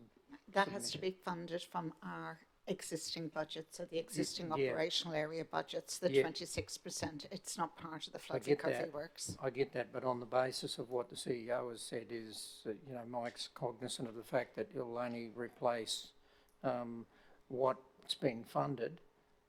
I want to know what is happening to that other percentage, because we've committed ourselves in a budget as a line item to do these works. What is actually happening to that 25% that's not funded? I'm not sure, Mike, if you've been following this. So if you might like to comment on that. This discussion's really focusing around on what the funding coming in is on average about 74% of what the project is at the moment. Yeah. Thank you, Mayor, through you. First of Council, there's a briefing session to Council next week on giving Council a full, more detailed update on where the flood program's at and the budgetary and other elements. This is obviously a monthly snapshot of where things are at, as put forward before you. We are only, in regards to the flood recovery program, only works that are approved, works that are actually implemented or constructed. In regards to the portion that doesn't get approved through QRA, that work or that potential work would actually basically goes on to our backlog of maintenance work. So the majority, as we've pointed out to Council, the majority of the works that we're doing are maintenance works under the program, probably in the order of 80% plus. And so if that maintenance work, that type of work, that's major grading, levels of resheeting and stuff like that, renewal, if that can't be funded through the QRA program, the high priority stuff of that portion may then get prioritised in our normal maintenance programs, but the rest will go on our maintenance backlog, and that will get prioritised as in time as funding and other things progress. So it just obviously we'll do what we have to do, but only with the money that we've got available. So perhaps next week's session might help answer some of these questions as well, Mike, by the sounds of it. Yeah, we'll cover off a fair bit next week, but it's a good question that's been asked, and I'll make sure there's a slide in on that, what's happening in respect to that matter as well. Thank you. Councillor Carroll? Thank you, Mr Mayor, and thank you, Mike. I'm pleased you're here to answer that. But one of the things in that, and Mike can confirm or not, that QRA puts gravel onto a particular depth, whereas we have a higher, so some of that will be picked up with the gravel resheet program, which some of those roads would have been in it anyway. Is that the case, Mike? Yeah, look, our standard resheet under our renewal program is about 100 millimetres thick, the old 4-inch gravel resheet, which is sort of a standard practice. Anything less than that really is, when you do a resheeting job, you do a heavy formation grade and then you resheet over the top. With anything less than that, if they only give us, inverted commas, 25 mil or 50 mil, that gravel is incorporated into the heavy grade, so it becomes a maintenance activity, not a renewal activity. So that's what we do in that case. Thank you, Mike. We've got Councillor Carroll, Councillor Nancy, you're finished. Councillor Nancy, then Councillor Rebecca. Thank you, Chair. So, great discussion. Thanks, everyone, and glad you are here, Mike. That 26% means that we can't do that betterment work, doesn't it? Which, in the long term, is so much better for us. And you did mention about the depth of the gravel and that sort of thing. So I'm looking forward to that briefing coming so that we can understand this more. I think it's a concern for us all. So I'm wondering, should we be building this 26% into BR1? Hate to be suggesting more money, but my concern, if we don't do that, is that the normal maintenance work that needs to be carried out will be delayed, and everybody you speak to in the bush, the one thing they talk about is the roads. We know we've got a lot of roads to cover, and it's a big job to try and keep that maintenance up, but if something like this defers and pushes maintenance further down the road, well, pardon the pun, it's a concern not only for us as a council, but obviously the people who use those roads, and of course the risk that comes with not doing that maintenance insofar as people are driving on a less than safe road. Thanks. Thanks, Councillor Nancy. We'll take that as a comment. Councillor Rebecca? Thank you, Chair. Through you, so Mike, you mentioned that the funding basically goes to about 80+% maintenance works. So we can only do like for like with this, but when there is a flood event and a road is damaged, I would imagine, and can you confirm for me, I would imagine that the QRA wants to see that they're not paying for run-of-the-mill maintenance on a road, that they are paying for renewal of a road that has been damaged by flooding.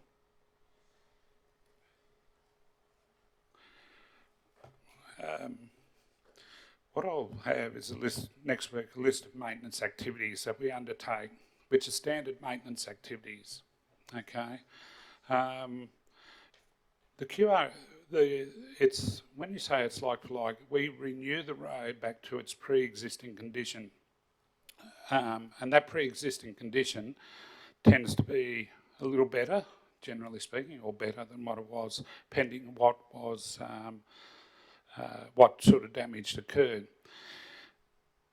In the majority of cases, the damage is spasmodic, okay, at and around watercourses, lead-ins here and there. In some cases, it's on a length of road, maybe 5 kilometres of road gets a resheet. So where we have a specific piece of road that has been damaged for a length, when we renew that road and we do get to renew it with, say, 100mm gravel resheet, the road does look very good condition when it's done. The majority of the maintenance activities are grading activities, so no different to a heavy, what we call a heavy formation grade or a medium grade, and a tidy up. No much to in the main, not terribly different to what we do on a day-to-day basis out in the road network somewhere on a day-to-day basis that we're out maintaining roads. All this does for the moment is give us the immediate ability to invest into that maintenance space and bring it back to, you know, to smooth the road. Now, there's numerous roads out there at the moment the councils are aware of that have got complaints about roughness and things like that. And in those roads, if they haven't been deemed to get a resheet, they will be graded, and they've been given a maintenance activity support.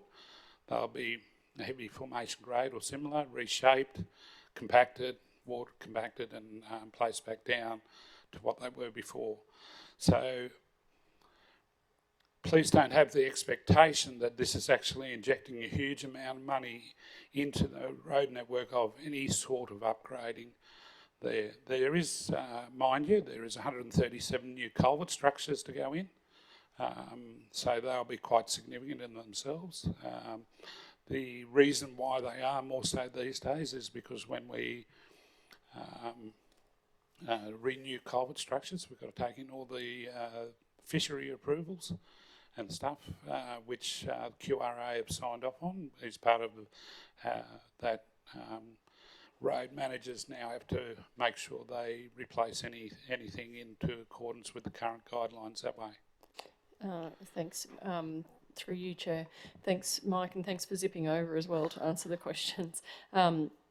Generally speaking, though, the QRA, I can't imagine they want to be paying for our scheduled maintenance. They want to only pay for roads that have been damaged as a result of flooding. Most definitely. At the end of the day, it's what gets inspected, submitted, and a length of road or a section of road will be submitted, requiring a minimum grade or resheet or whatever we require. When we talk about this, inverted commas, 74% of what's submitted being approved, we may ask for a 100mm resheet for a section of road. They may come back and say, no, on our review of the information, the evidence that you put in front of us, the photographs and everything else, we will support a heavy formation grade and the additional equivalent to an average of maybe 50 mils of gravel, okay? So when you look at that, that's about inverted commas, so we still might be maintaining that section of road, but we're only getting roughly 75% of what we asked for to do that section of road. So that, when we talk about what's approved and what's not approved, it's not this road's been approved, this road hasn't been approved. That could occur pretty rarely in our submissions. What the main aspect of what's not approved is the level of what we've actually asked for on that section of road. So it's not necessarily that that road hasn't been approved. So in some cases it might go from us asking for gravel on that section of road to them saying, no, we're only going to give you support for a heavy grade and no extra gravel. So where we actually, and we'll talk about this next week, the difference between complementary and betterment. There is a Pacific betterment program, but that's Pacific projects. There's only about a dozen projects, and that's specifically funded separate. Complementary, and we've got a very negligible budget availability at this point in time. We'll talk about that next week at the info session if we go forward with anything there at all. Thank you, Mike. Yeah, and I've got one more question from Councillor Bill, but I think we've had a good go at this as we should. Next week might just help us to materialise some of our thoughts as well. Yeah, thanks. Just quickly, Chair, Mike, I'd be really interested to understand in next week's briefing or whenever it is, from a risk point of view, understanding the quantum of the backlog that as it's rolled into maintenance versus our maintenance around our normal asset management program, and what that looks like and where we're going with that. Because I mean, it would appear on face value that we could end up with a sentiment or a skewing around our backlog of maintenance. It'd be interesting just to understand that quantum, the difference between our normal asset management maintenance program and this backlog that gets rolled into maintenance off this funding, because you know, either our standards are really high and above other places around the state, or we may need to evaluate what we're actually putting in for. I don't know. I'm not the expert, but it'd be nice to understand that, how that's progressing and what quantum there is. Thanks. Thanks. Well, Mike might be able to include some of that next week in the session as well, Mike. If that's possible. Probably next week, probably just to a high level on when it comes to backlog, and pending what comes out of next week, Council might want a further session when we can look at that if need be. Thank you. Councillors, any more questions in regard to the monthly performance report? Anne-Marie, I just have one, if I could, on page 28 of board books. It's the second last line. It just talks about the total of remaining. You can take this on notice if you like. Total of the remaining program, numbers of projects 260. The last column, which is the variance, I'm just wonder whether that may need to be adjusted for the minutes for the next meeting. That's correct. That's a formula error there. That 163 million should be 574,000. Yeah. No, thank you. 581. That's okay. Councillor Kerry, you're happy to move. So the motion before us there, councillors, is to receive. Let me get it. Make sure we get the wording right. That the monthly financial performance report as at 31 July 2023 be received. Moved by Councillor Shine. Do I have a seconder for that motion? Second by Councillor Bill. Those in favour? That motion's carried. Thank you, Anne-Marie. Thank you, Mike, again for coming over. Thanks, Anne-Marie. Councillors, we move then to item number 10, which is the Chief Executive Officer's monthly report for August. So I hand over to you, CEO Brian. Thank you, councillors. The report's before you. Happy to take any questions. Just take them as read. Councillors, are there any questions in regard to the CEO's monthly report for August? Councillor Nancy? Seem to be the undertaker. Thanks, Chair. So, Brian, thanks for your report. I just wondered, when I was reading through the Organisational Culture Improvement Initiative plan, and all those ones that have been closed out, I wondered if it'd be possible to have a date on the time that they're closed out. Is that a challenge? So that we know when we've closed that out? We could. Some of them have been closed out for a substantial amount of time, but we'll see if we can backtrack on those. When I just think it'd be helpful for us it'll to be understand. back probably to the original date when they first got taken off, but we can do that. Yeah, thank you for that. So then the other thing that, and I sort of referred to it earlier, in the op plan discussion that we had, it was around the shopping trolleys. So not specifically to the shopping trolleys, but that's an example of when we have councillor resolutions on our books, being able to track that they're actually being progressed and actioned. And I wondered if we could get a report, whether that be a quarterly report, saying how they're progressing and being actioned, because that shopping trolley one, that was the 15th of March 2022, and we haven't really advanced it. I think about Carrington Road, there was a report supposed to come to council. Well, I think the latest we're hearing is that that's going to come in October. And they're just the ones that I think of. So there would be other resolutions on our books that have they actually been actioned or not, and I think it's important. It's one way to ensure that they're actually moving along and being addressed. Could we do that? Yeah, all the council resolutions go into pathways, so we could just extract a report that reflects all of that. Yeah, if we could do that, because otherwise it's not front of mind for us, and frankly I don't think I should have to follow up that a resolution's being actioned, so it'd be good if a report could be pulled together and whether it be quarterly or whatever, to make sure that they are progressing. Thanks.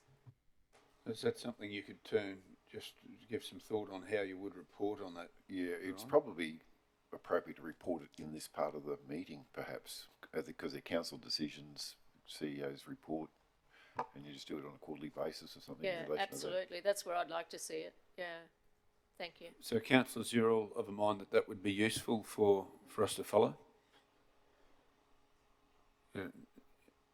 If we need to have a motion to do that, we can do this in general business, to have a motion on the books. The CEO has indicated that it's something that can be done quarterly, probably. The only thing, some of them might have to, the recommendation will have to be preceded, because some of them could be extremely long recommendations, but we'll have a look at all that, just so you have an idea what they are. Yeah, absolutely, just as long as we understand what they are, and then, you know, if we want to dive deeper on it, we can. Yeah, thank you. So it might be, Brian, if you could, rather than make a formal decision here, can you give that some greater thought and perhaps email councillors your thoughts on what it could be, what you can do, just so that we're conscious of what, you know, work's involved or whatever the case is. Councillor Kerry? I was just wondering if we could get a list of what the resolutions are that we've passed that are waiting process. Yeah. That's probably a byproduct of that process, I would assume, if there's no action being done on it. So the CEO will come back to us via a communique as to how that can be reported most efficiently. Councillor Rebecca? Thanks, Mayor, through you. On page 44 of board books, this is the list of the open case type and subtype going back to September. Yeah, that one. And in the top there, the discipline has performance, and we've got nothing before December. And then the cases started to occur, and the notes talk about how these instances are being performance managed. So is this a result, the fact that we are seeing some of the performance matters being recorded, is that indicative that our performance management has improved and now we do have cases that are being recorded, and previously to December we didn't? Or is it just happenstance that before December we didn't and now we do routinely month in, month out? I think it's just more happenstance there. Okay. Performance is usually related to, at any point throughout the year, if somebody's underperforming and there's an issue that needs to be addressed, and it is to the extent where you need a formal response by the organisation, that's when we record that. There's a lot of things that happen informally, obviously, in managing performance, but there's also, you know, you don't want performance appraisals to fall to a point where from those things performance management falls out. It's something that should be, you know, performance appraisals are meant to be an opportunity to, you know, help people grow and improve, etc. You don't want to focus them in the negative, but people who are underperforming, that can happen any time of the year, and if it's progressed through to PCE, that's when it gets recorded in this process. Okay, thanks. I was kind of hoping, to be honest, that it was as a result of some of the actions that we've put in place as a council, and we are improving that process, but no, it's just a roll of the dice. Kind of. Okay, thanks. Any other questions, councillors, in regard to the CEO's report? There's no other questions. There's a motion that is before us, which is simply that the Chief Executive Officer's monthly report be received. It's moved by Councillor Rebecca, seconded by Councillor Carol Taylor. Those in favour? That motion is carried. Councillors, we move then to item number, the next one, which is my report actually. It's not the Mayor's report, which is item number 11. And councillors, you will have noted that it's a slightly different report rather than a chronological day by day, what we've done to more of a, hopefully a strategic look than what was before. And I hope you found that of use, and I'll just table that as read. Are there any questions in regard to that report, councillors? Councillor Rebecca. Just a comment, Mayor, which is to say thank you, because it's more informative. Thank you. And if there's anything else that crops up, even in our council discussions, that people think that would be useful for us to let the community know, then more than happy to consider including that. Councillor Kerry. Yeah, no, thanks, Mayor. Likewise, thank you for this report. Just two things. One is you mentioned that you discussed with the electoral commissioner, I think,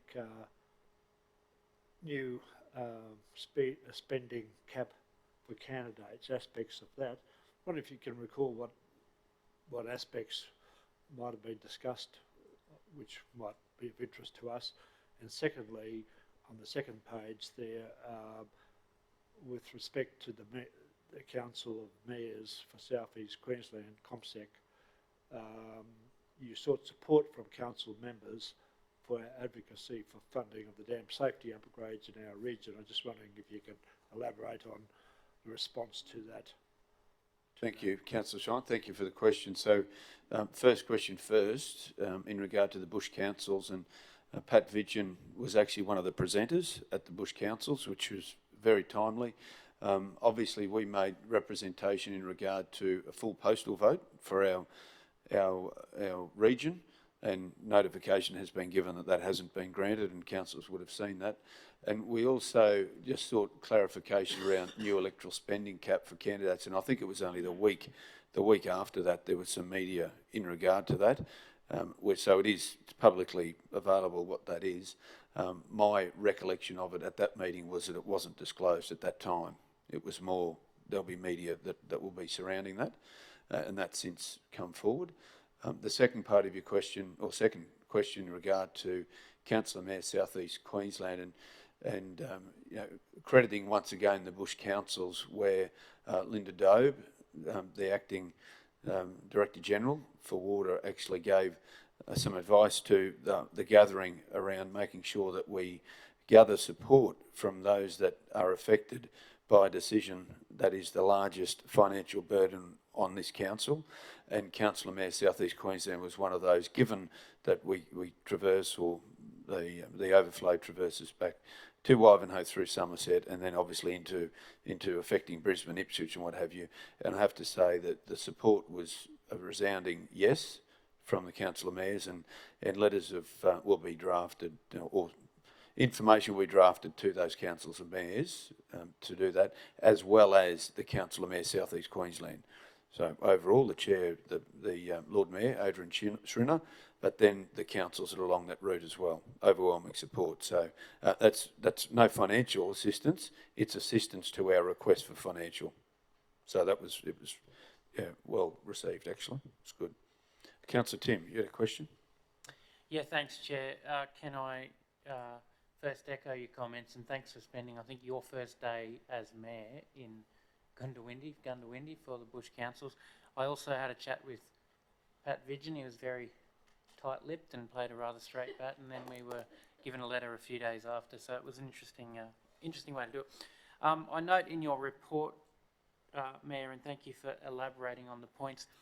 The stance on the north-south corridor, and noting it's been good for many of us to go to the forums, these last few weeks and hear what the community has to say.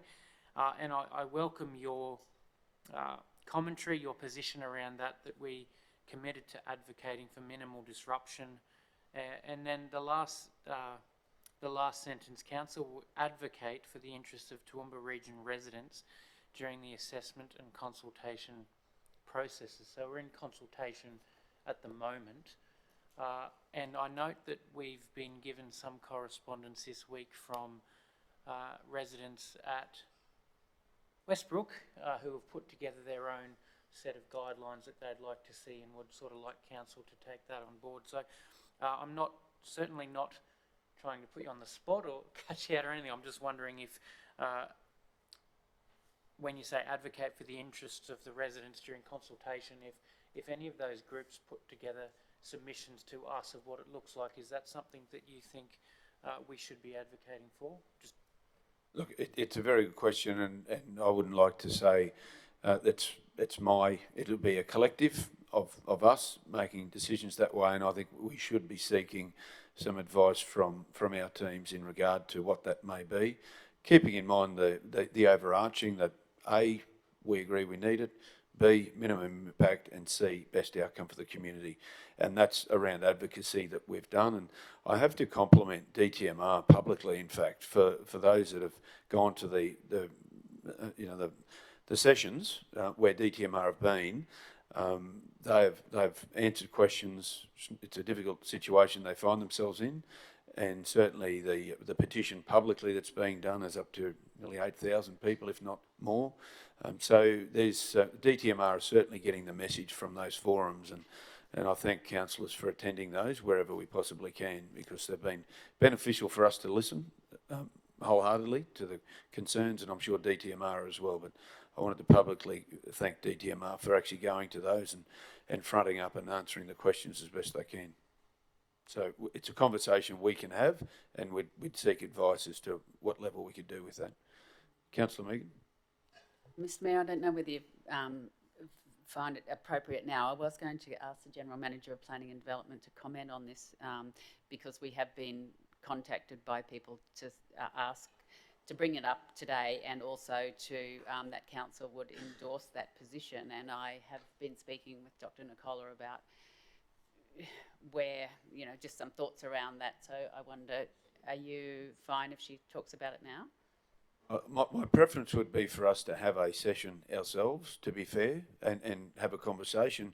More than happy to do that if we, in general business, someone would like to move that we discuss that in a closed session, more than happy to do that, because I wouldn't want to jeopardise a process that is underway in regard to submissions and making sure we get the best outcome for our community. So if you wouldn't mind, that would be my preference. I suppose that was just explaining to the group about the reasons why it might be not a good idea for us to endorse one particular group's submission, that was all. Yeah, and I think I made the comment that we wouldn't want to jeopardise a process that's underway, and I think let's have a conversation in an appropriate time. Maybe it is a confidential part of this meeting, but let's have a conversation if that comes through general business. Councillor Carroll? Thank you, Mr Mayor. Look, we've all been contacted, and I've actually said that the meeting's set down and with a strict agenda. I believe probably we should start this conversation at on the table on Wednesday, perhaps. I don't know, but I think we've said it all in. You've said it all in your press release, and I think our place is just to advocate for the community as a whole that's affected, and let the community take their part. We support them, but. I think we need to be really a bit mindful about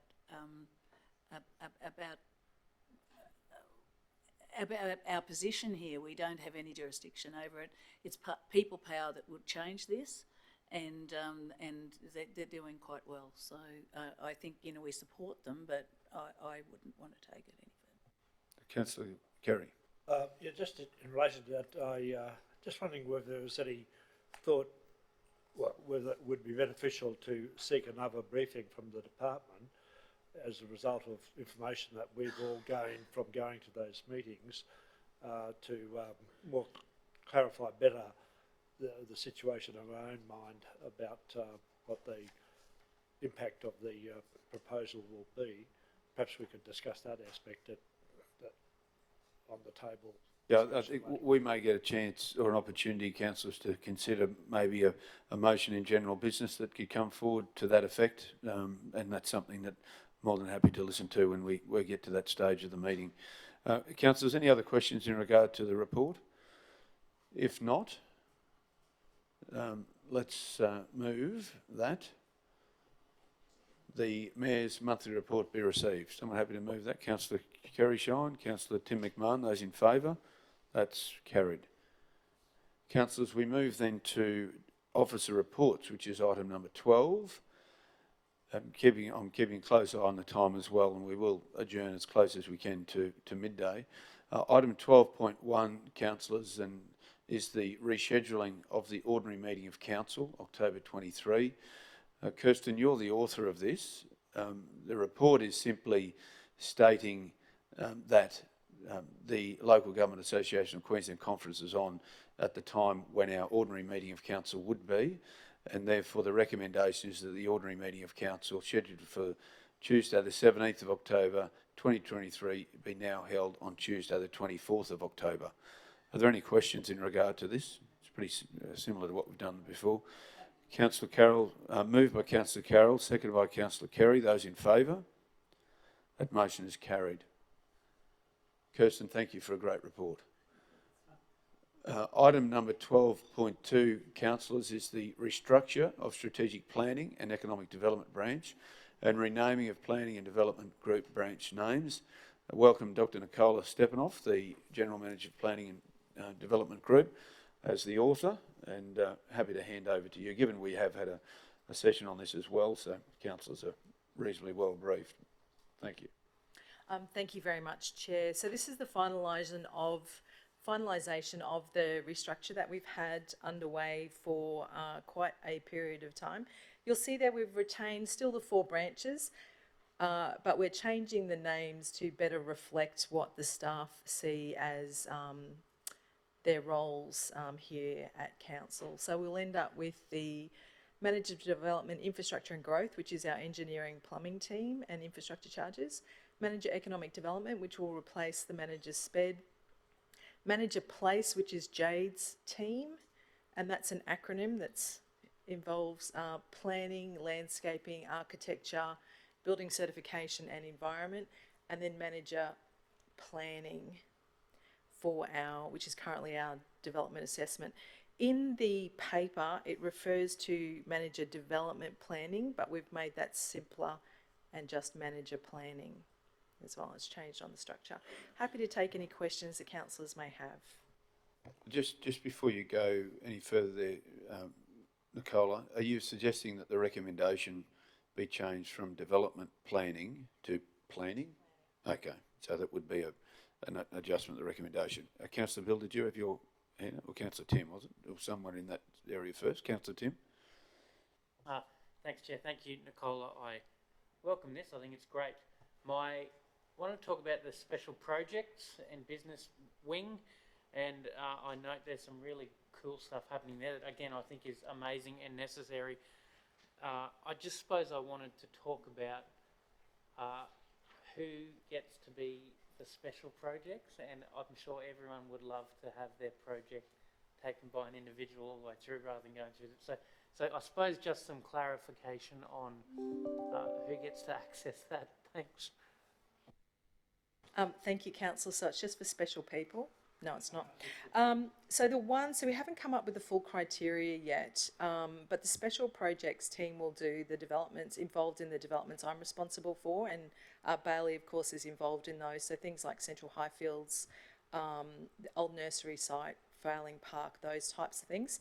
So they'll provide the additional support that we need to deliver on those various projects. They'll also do any contested matters if we need to have the additional assistance so that we can support good development as part of our role in development assessment. And any of the really significant projects, it could be something like an 8 to 11 story building of some kind. It could be a new fire station or a new police station, because those things are obviously important for the community. And at the moment, I've just made the decision to assist. We've got that medium density policy, so we think any sort of apartments or anything coming under that policy, we might put through there as well, just so that we've got that extra support helping some of these projects through the development assessment process. Okay, Councillor Tim. Councillor Kerry. No, thanks, General Manager. I gave you notice of some questions, one of which was just been answered, really, in relation to an example of the special projects that are involved. But just on that, can you sort of give us an idea of what would be different in terms of timing, how more quickly or in what different manner they would be treated? Thank you, Councillor. It's a good question. So at the moment, the responsibility for delivering these projects just falls on me, so they don't fall easily within one area or one team. So most of my day is essentially acting as a concierge or a dispute resolution service where there have been issues. So this will provide the additional assistance as well, because I'm not a planner or an engineer. It does mean that for some of those projects where we need that early input from people with expertise in architecture, planning, etc., we're able to do that. But it's essentially to support a lot of the work that I am doing, including that property development work, which I'm obviously not a property developer and I haven't done it before. So I'm very pleased as well that that Bailey is providing time to assist with those projects too. Thank you. You mentioned under the consultation and consultation undertaken section that you have references made to external and internal consultants, and I did ask for a copy of those reports or findings available. Could you address that? Of course, and thank you. So I started in council on 31 October, so essentially November. There had been a large number of staff complaints and concerns, and there was a lot of conflict with internal and external stakeholders. So as part of that process, we did engage people and culture, BTS of course, and external consultants to try and resolve some of those matters. Obviously, where complaints met particular thresholds, we have made sure that they have gone through the proper processes. And for a lot of the work that we have done, so 2 areas of mine were particularly affected. We gave staff the opportunity to have one-on-one interviews, whether that was with people, culture and engagement, or with our external consultants. So it was seen as a once in a probably 10 or 15 year opportunity for each of our staff members, irrespective of what role they did, to actually have a say in leadership and their expectations for us, and then also the way that they worked and how they worked. So that work originally started back in February. I think I brought the external consultants in, but we've done that according to the processes here at council to make sure enough support was provided to the staff, and that is why I've had a lot of assistance from PCE and BTS just to be able to achieve this for our people. I take it that those sort of reports may not be available to us, or being operational or whatever. The reports are of a sensitive nature, and in some cases people are identified for various reasons. So they're not only will they not be making them public, they're not released beyond a very, very, very small group of people. What we have done though is we've actioned the recommendations from those reports. For our team, we're doing refreshers of the Code of Conduct. We're really strong in the values space. Our team now feel empowered. I think they're using the word liberated, some of the staff, which is quite an interesting word to use. But we're doing a lot of the support in place once these changes go through. So this is part of a body of work to make sure we have a happy and empowered workforce that feels valued, and very much the team building attitude that we're sort of bringing to the way we do things at P&D. Right, and finally, just on that happy empowered workforce, you have consulted with the staff and unions. Just wondering, can you give us a bit of feedback about how happy and contented they might be? Thank you, Councillor. So the unions were initially notified in writing, and later they came in. They've gone at the request of staff, and they've actually gone through, met with staff. We've had meetings with them where if they've had concerns, we've provided the evidence that shows why particular things needed to be done. But the work that we've done with the unions, so PCE and BTS were also involved. They were on the same page as us, and that is that, you know, we needed to deal with any issues that had been there, and we needed to provide proper supports for staff and to make sure that we put a structure in place where our staff would feel empowered and have, you know, work choices and all of those types of things. So our dealings with the union have been very constructive. Thanks, Councillor John. Councillor Megan and Councillor Nancy. Thanks, And Mr. Chair. Councillor Reid. Dr. Nicola, I apologise, I was away when you brought this, and I know that you've spoken to me about it, so thank you for that. But just looking at the diagram, and over on the left-hand side is the special projects and business services, and then within the Manager of Economic Development, there's also the special projects. What's sort of the thinking about that? Thank you. I thought this might be a little bit confusing. So along the way, as we've developed this, what we needed to do was make sure that for our team doing the drafting for Toowoomba Region's futures, that they had purposeful work as that winds down into the future. What they identified was that they absolutely love assisting with things like whether it's contentious applications or special projects, and they also wanted to build up their experience in the DA assessment process. It was going to be called strategic projects team, but their preference was special. And into the future, so you'll see the special projects team under me, which is absolutely tiny. Because we're going for that one team approach, you'll see that team working a lot with special projects, and they'll actually be sitting together over in the James Cook building, because Toowoomba Region's Futures is also a special project. Yeah. A lot of what we did though was, so there is a temporary restructure in place to take into account Toowoomba Region's Futures, but we needed to make sure that as that work comes to an end in the future, we did have a place for all of our people, including the LGIP team too. So this was more of a future structure as well. With respect to the special projects team overall, the one that sits out under me, there was always the idea that as this organisation changes into the future in coming years, it may well be that a team like that sits under a CEO or a different area. But in the interim, it is under me because it's essentially helping me with a lot of the really big projects that don't just fall into one area.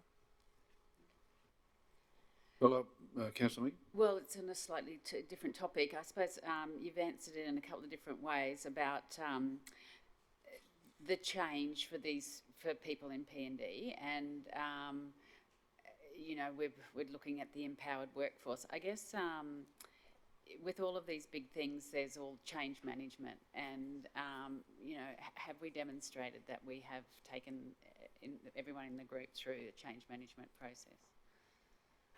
Thank you. I think what has complicated our, as we have gone through, because we have been dealing with formal complaints and having to take steps for particular reasons, we've brought the majority of our team through because this is a staff-led initiative.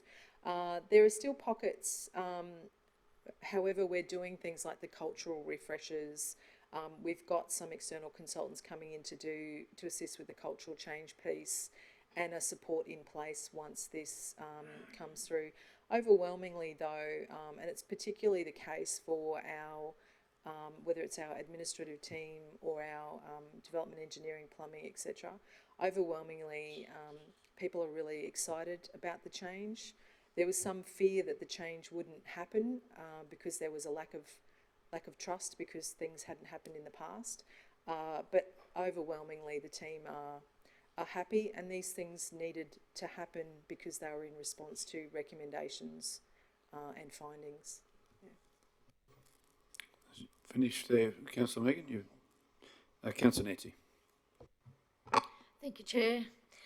Thank you, Nicola. So, just recalling that a number of concerns were raised about economic development and whether there was a replication of TISB.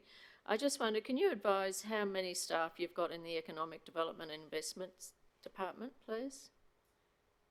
Thank you. So I think the economic development team has probably 4 FTE. It has carried, or maybe it's 5 FTE, including the International Secretariat. It has carried at least 2 vacancies. One of those vacancies has been for greater than 2 years, and the other vacancy has been greater than 1 year. So those positions have not been filled at all in my time here. So part of what the team that is there under Tony has done a very admirable job under the circumstances. So they've sort of functioned with sort of 60% of a team. So what I'm looking at doing, and we've got the PDs almost ready to go, is to fill those roles as soon as possible. Okay, so given that one's been gone for 2 years, and if it's the one I'm thinking of, they've now moved on to another position from the position they went to. So we're talking about a long time without that thing and that position filled. And we've asked the CEO to start bringing a report to council on how many positions are actually being advertised as well. You know, we've got the round figures, 200 vacancies. How many of those 200 are actually being advertised? Because that's the reality of what our staffing needs are. Given that I'm concerned about having a focus on economic development when we already pay $567,000, I think it is at the moment, to TISB per annum, I'm not happy to be having a lot of staff in economic development within council, because we're paying to outsource it because we feel it's more efficient to do it that way. So if you told me that there was going to only be the 2, which includes the international relations one as well, I could probably be quite supportive of this. But if you're going to be filling those 2 vacancies, one which has been gone for 2 years, you know, which to me speaks volumes. There's never been a pressing reason to fill it, or it would have been advertised 2 years ago when it became a vacancy. And I just can't support, you know, you've gone to all this trouble to do all that, and you've heard from councillors during our briefing session about our concerns about having a duplication of economic development. So I'm just a bit worried about that, and we'll struggle to support it based on that. Sorry. Thank you, Councillor. We see the role that economic development within council does is very different from TISB. So TISB is a council-controlled entity, but its scope is much broader than just serving our council's purposes, and it has a membership base, so it clearly needs to meet the needs of all those members. Our economic development team plays a really strong role with ComSec, and we also, and at the moment I'm filling a lot of those roles, ComSec, but also state development, and they're not things that TISB can do on our behalf. They're things that fall within our responsibility. I can't speak to the reasons why the roles weren't filled, but my understanding is that the work has always been there, but they were having trouble filling the roles, particularly in light of the kind of expertise that might be required there to assist. So we have had that small team, but ultimately they need assistance, and I need to fill those roles. Councillor Rebecca. Thank you, Chair. Through you, it's a question for when we do our strategic planning day, but the words that you just said then, Dr. Stepanov, about TISB needing to meet the needs of its members will raise questions with councillors about the appropriateness of ratepayers' money and therefore meeting the needs of members. So it's a conversation for us to pin for that strategic workshop day, I suppose. My question through you, Mr. Chair, is in regard to what Councillor Shine raised and the reports, the findings and the recommendations that he requested and you spoke to. And I think you said that there'd been conversations with staff and also unions, and that as a result of those external parties' findings and recommendations, that all recommendations had been adopted.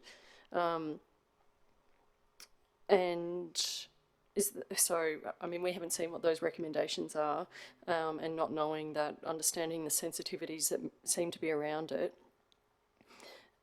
it's sort of unusual, I suppose, for a report to be handed down with recommendations and all of them to be adopted in full. Have we, as a council, adopted them in principle, or yes, they've been actioned now? Where are we actually at with those recommendations? Thank you, Councillor. So I will be implementing all of the recommendations, but they were mainly related to whether it's, say, management styles or processes or issues. So they're not, they were easy to implement simply by listening to the staff and them having the opportunity to raise their concerns, having the opportunity for them to set the standard in terms of the way they work with each other, how they're treated in a workplace, their expectations for us as leaders within our planning and development branch.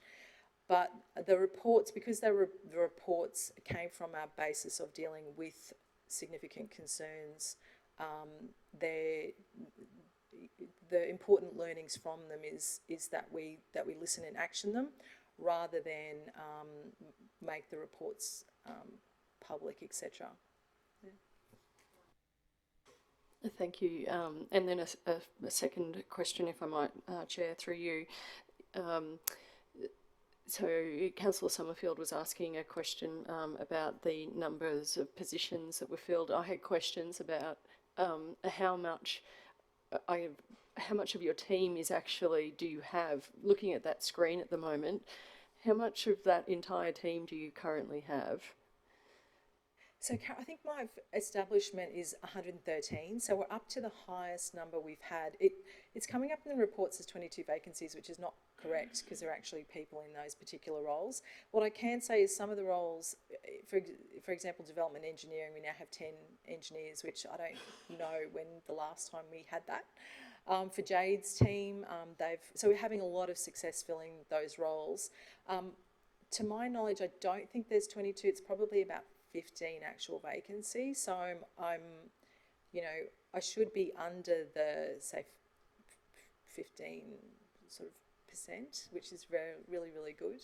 But we're also looking at, with some of the vacancies that have come up, we're looking at how to better utilise those positions. So I have moved some FTE into the areas where there are statutory obligations, because we had those teams essentially functioning like a two-speed workforce, where the teams that didn't have statutory obligations had a different work-life balance than, say, our engineers or our planners or our building certifiers. So we've made sure that we've moved, where vacancies have been there, we've moved them to better position all of our people to enjoy a similar culture and a similar work-life balance. So that's where we're sort of heading into the future.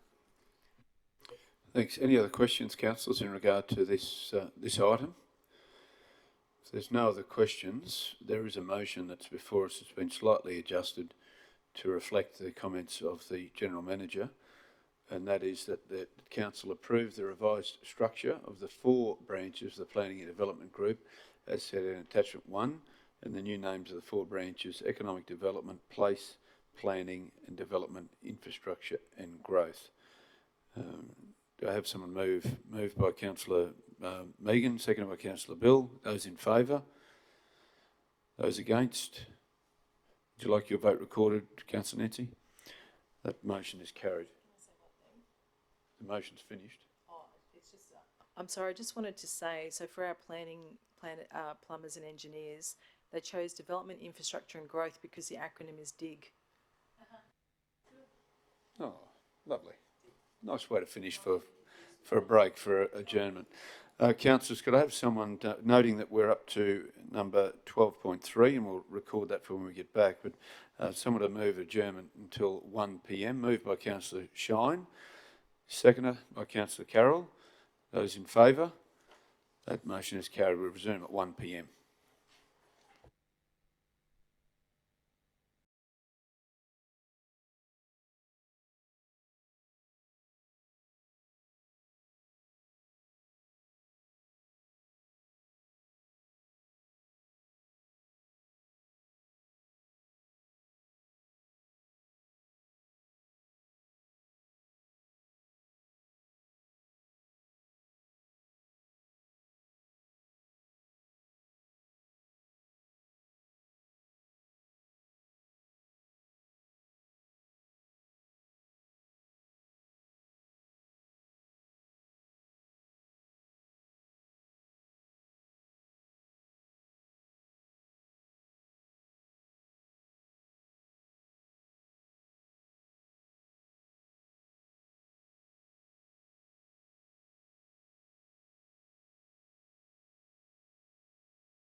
Well, good afternoon, councillors and those in the room and those watching online. Welcome back to our ordinary meeting of council for August. We move councillors to item 12.3, which is the proposed boundary change, Toowoomba and Lockyer Valley Regional Council's Road Reserve Mount Neil Road. The author is Bailey Garcher, making note or taking note of Councillor Shine's conflict of interest, which we've dealt with. However, as there is a conflict of interest recorded, we will need to record the votes. So just keep that in mind as we go through. So Bailey, I'll hand over to you. Thank you, Mayor. Good afternoon, councillors. In February this year, we had a boundary alignment for 2 lots, which are referenced in the report. One of the items that has come to our attention through the department is that there is a road reserve there that essentially needs to be transferred as well. It's a small parcel of land. So the report is essentially seeking confirmation for the road reserve to be transferred across as well. It's a technicality to make sure that we're following proper delegations in acquisitions of any properties. So the report previously in the Ordinary Council meeting of 21 Feb, it was approved subject to department process and Lockyer Valley's Regional Council support that those 2 lots could be realigned into our boundary. We're coming back to council to make sure that we've got the right delegation and resolution to approve the road reserve to come across as well. Thanks, so Bailey. essentially that's the essence of the report. Thank you. Councillors, any questions or queries in regard to that? Councillor Taylor, Councillor Carol Taylor, the recommendation is the council resolve to advise the Commissioner of the Local Government Change Commission that council supports to have the road reserve area of Mount Neil Road located adjacent to lots 5, 6 on SP 264451 and lot 7 on SP 2288601 to be entirely within the Toowoomba Regional Council area. Moved by Councillor Carol Taylor, seconded by Councillor Bill. Those in favour? That's carried unanimously as well there, Kirsten. Thank you, councillors. We then move to item 12.4, which is council representation on external industry bodies, community organisations and working group. Again, author is Bailey. So Bailey, I'll hand over to you. I'll take the report as read and tabled. Essentially, the report is prepared to replace the outgoing mayor with the new mayor, Councillor Jeff McDonald, to various external representations. The way we've set up the schedule is rather than reference a name, we've referenced this to mayor.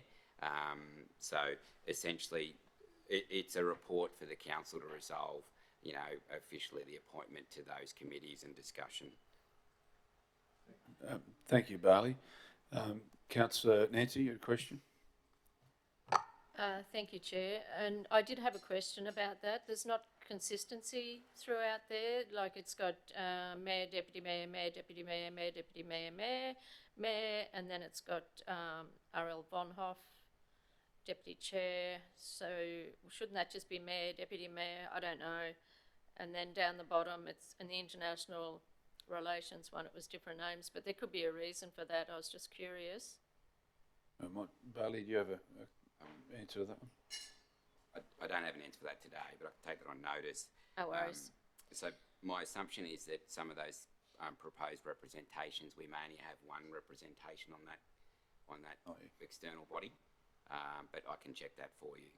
Thank you. So then my only other question was the Melbourne-Brisbane Inland Rail Alliance. I remember there was, a media release and all that about our previous mayor being the chair of that. And yet I questioned that about 18 months ago, and I don't think there'd ever been a meeting. So I don't even know that even exists anymore. So it might be worth investigating whether it actually even exists. Thanks. Bailey, could you take that on notice as well? I can take that on notice. Thank you. Any other questions, councillors? If not, do I have a move by Councillor Carroll that the council be represented on the listed organisations and working groups as detailed in attachment 1. Moved by Councillor Carroll, seconded by Councillor Rebecca. Those in favour? Motion's carried. Bailey, we then move to item number 12.5, which is the Audit Committee Remuneration and Membership. Once again, you're the author of this one. Yes. Thank you, Mayor. I'll take the report as read. In essence, there are two items we need to consider. One is that there has been a resignation from our audit committee member. We've set out, our recommendation is that all audit committee members will need to be renewed at 30 June next year. So, and the recruitment process would start in March next year as the process. So we've said, look, our recommendation is you can either have a resolution to replace that audit committee member today, or we can wait to put it in the next round for next year. The second issue which has arisen as part of the audit committee, you'll see through the revised charter, is that essentially the audit committee has been meeting greater than the 4 days. They've had to have meetings to review accounts. Those particular days they haven't been remunerated for the work, and one of the issues that's been raised with management is the remuneration for additional meetings above the 4. The charter has been amended to take into account remuneration, but also capped that additional meetings should be capped at 4 a year, so they should have no more than 8 meetings a year. So they have sort of had in the last year where they've raised with me additional meetings greater than 4 to look at accounts and sign off and put recommendations forward. So essentially, that's something that the charter addresses as well.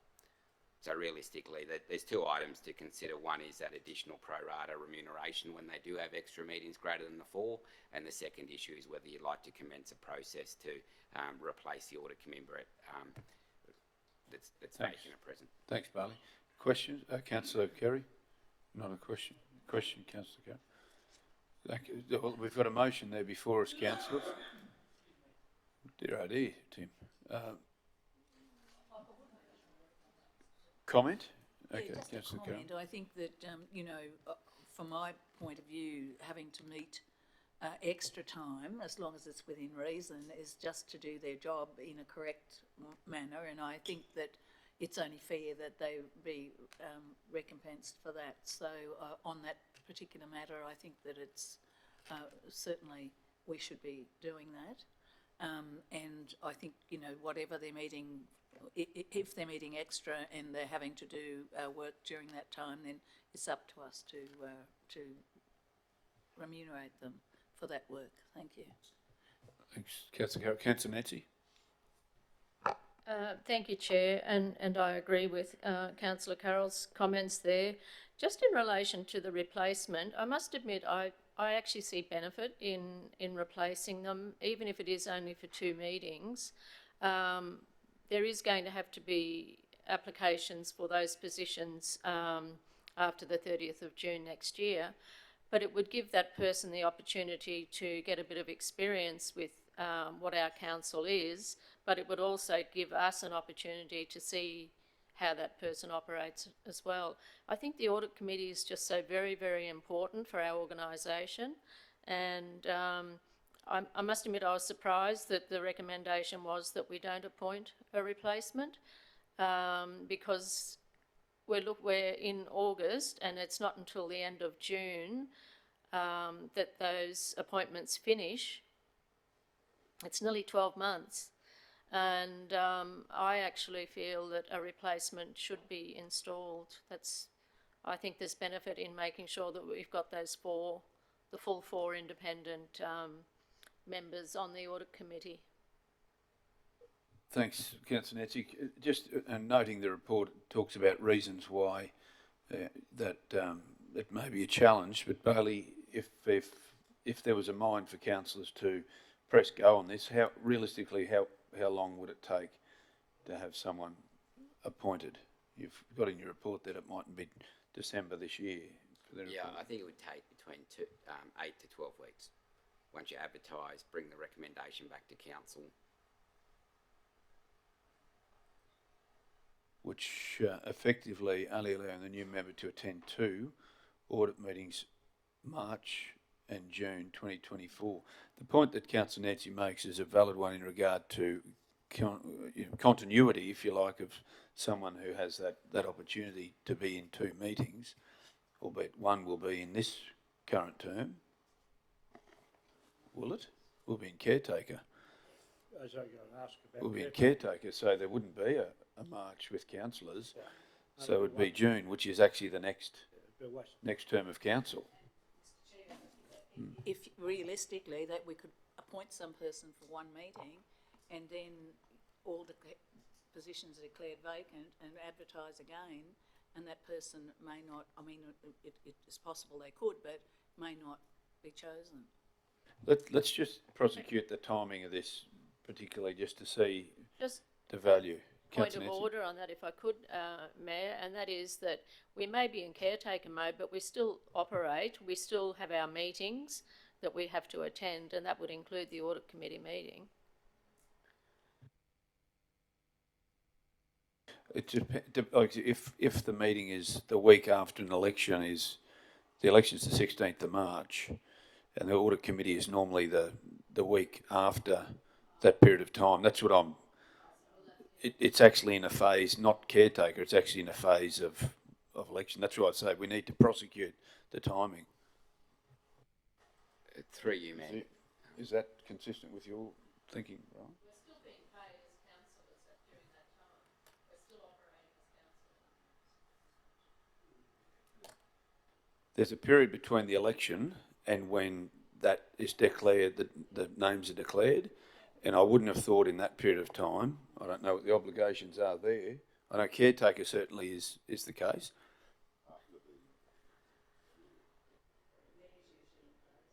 Can we hear you, please, Brian? My recollection, I think previously, is I made decisions on delegated authority during that period before the old councillor was out and the new councillor was sworn in during that election counting period.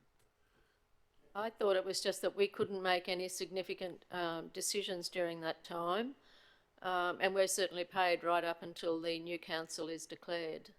So we would still be councillors right up until the new council is declared. I think we probably need some clarification on that. We might get some clarity in regard to that, because I agree caretaker mode, but I'm not 100% sure on when the 16th of March is in to when the new councillors are declared. So perhaps we get some information in regard to that. But I guess it's coming back to that question of personally, I guess we all see value in having someone appointed, but if there effectively won't be a meeting until you go and advertise, which will be in March potentially, or February for the next, because they need to be in place for the June meeting, which we go out in probably February to advertise. So I'm just trying to work out the value. Yes, my only comment is that putting an advertisement out for like one meeting, it's the question of what quality you're going to attract, because the tenure is so short. So the ad will be, okay, we need someone to fill one meeting. Generally, someone with quality is looking for tenure. That may not attract the highest pool for your requirements in the audit committee. Just see if anyone else has got some more comments here. Megan, Councillor Megan. Thanks, Mr Mayor. Bailey, what's the cost of recruiting someone? Is it just the advertisement and your time, or how are they selected? Previously, there's an internal committee process of selection and then brought forward to council. So there'd be a committee set up internally, advertisement, and then assessment of interviews and process. So, yeah. So the internal costs, I'll be upfront, are fairly low. It depends how many applicants you got. It's the time of interview and process and reviewing applications, and then putting forward a recommendation report. So the costs aren't great, and the advertisement isn't great. So my only comment is that with the limited time, you're going to put an advertisement out for a very short tenure. It may not attract the quality pool that you're looking for. Councillors, any other councillors got a question? Councillor Rebecca? Thanks. Through you, Chair. So if we have one more resignation, what would be the impact of that on the committee? Depends who the resignation is. I'm assuming it's From an independent member. Correct. So that would mean that you'd have less independent representatives. So on the charter at the moment, so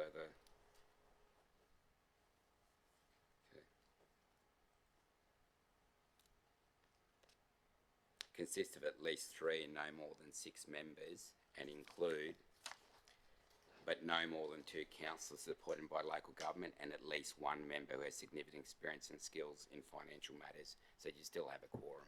Okay. And we haven't got to the bottom yet of whether it's 1 or 2 meetings. Is it 1? Did we determine, or 2.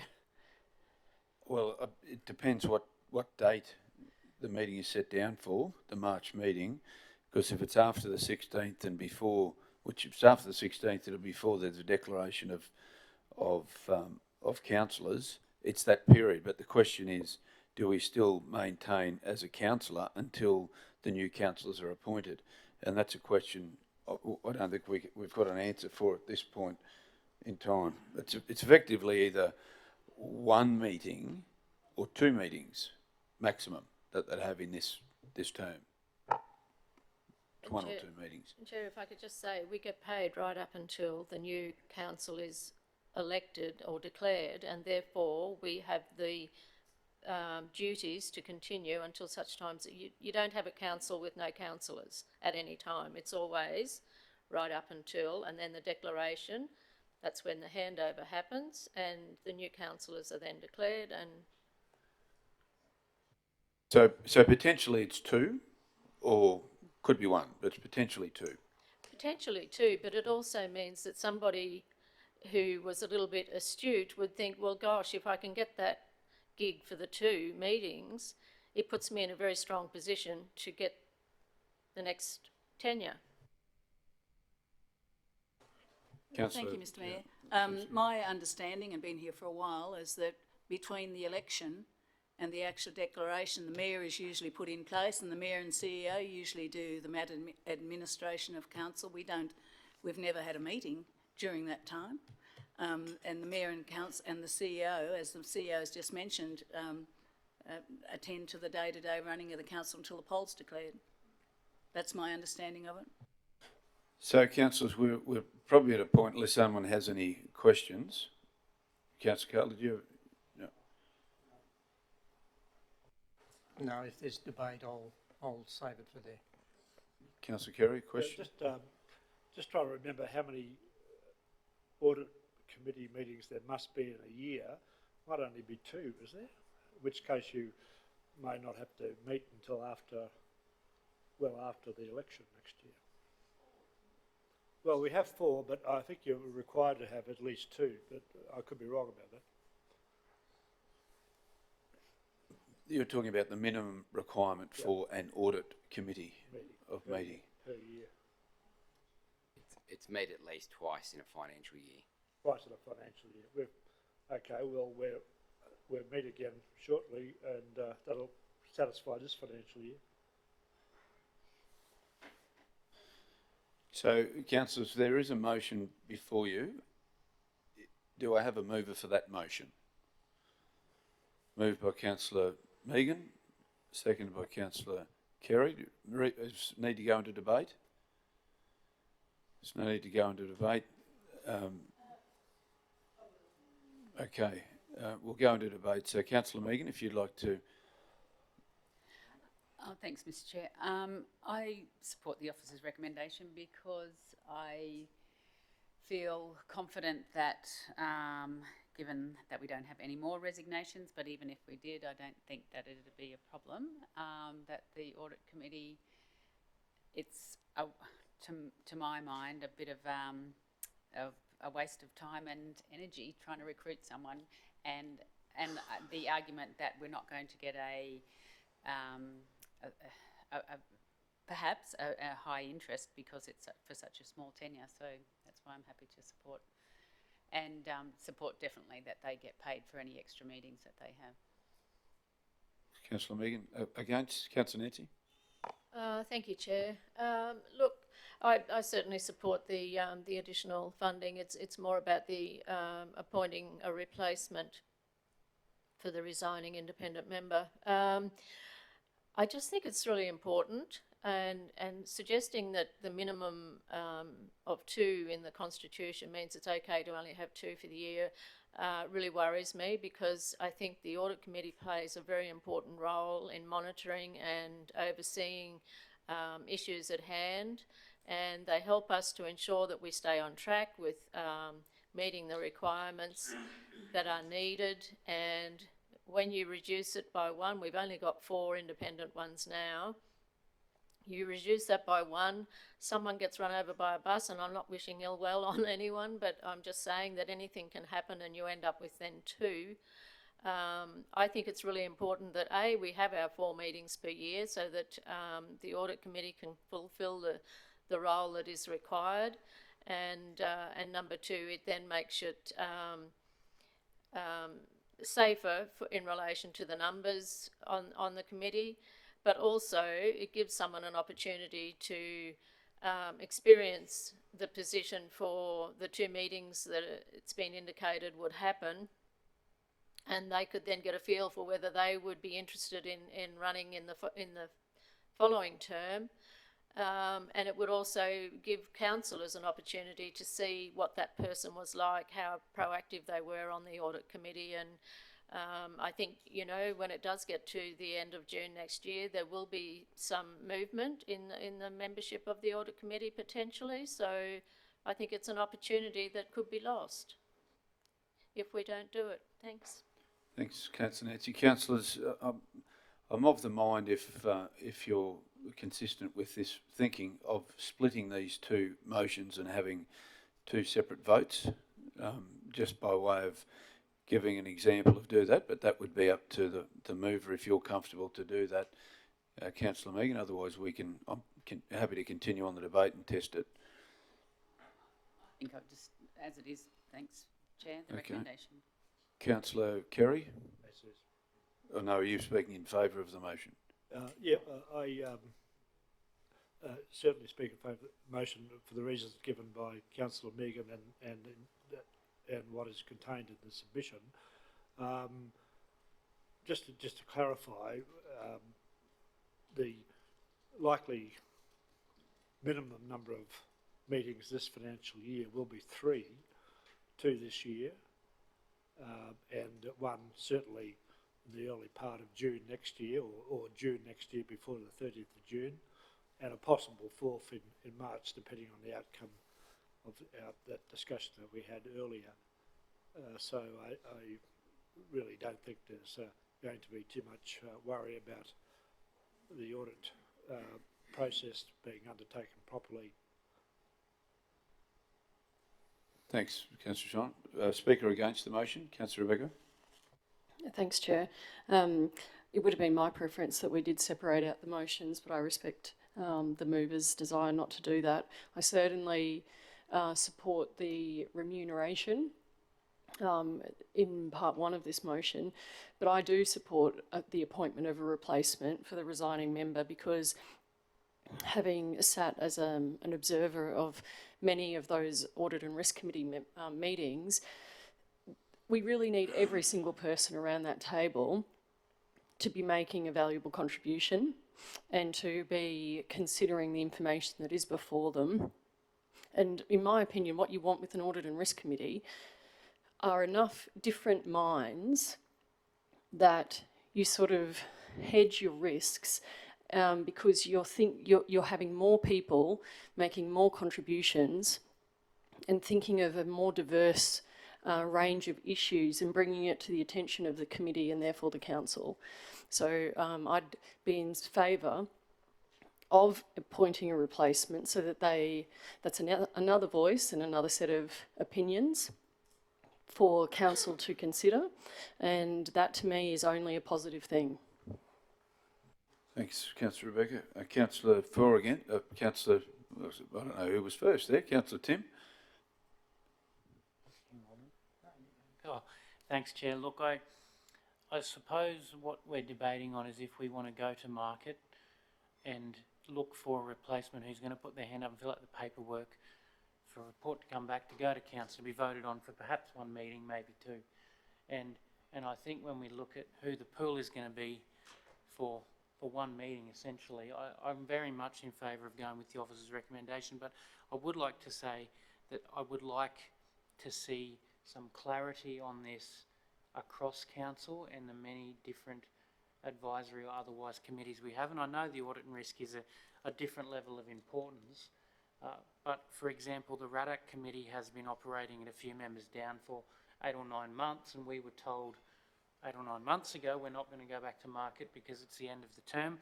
I know the youth committee struggling for a quorum every time they meet, but they're not going to go back to market. Yet on the Environment Committee, I think we did go out with a year to go and appoint a new member. So I would like to see some uniformity on this from all the parts of council, but I certainly think it's reasonable to support the officer's recommendation and not appoint a replacement for the remaining term, and I struggle to see the validity of doing so. Thank you.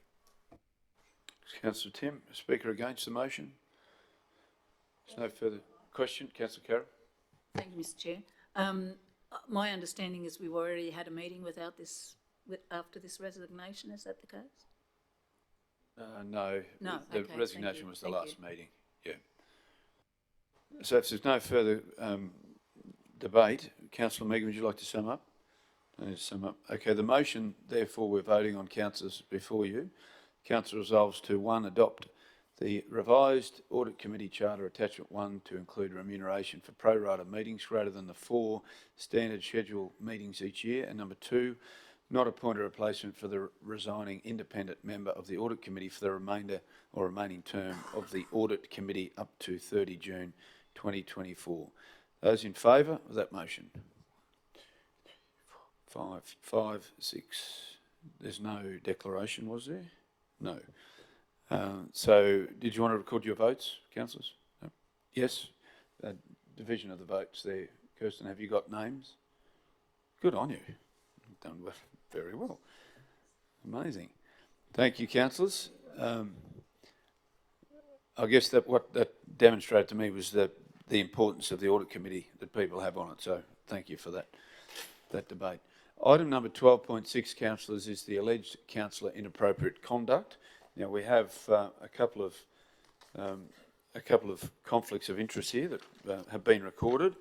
So that includes Councillor Rebecca as someone who's declared and will be leaving the room. Councillor Melissa, who's absent for the time being, was the same, and then of course Councillor Bill declared but was allowed to stay in the room, and likewise with Councillor Summerfield as well. So, councillors, this item obviously was deferred from a previous time. Bailey Garcher is the author. Just wait for Councillor Rebecca to depart. No, you're on.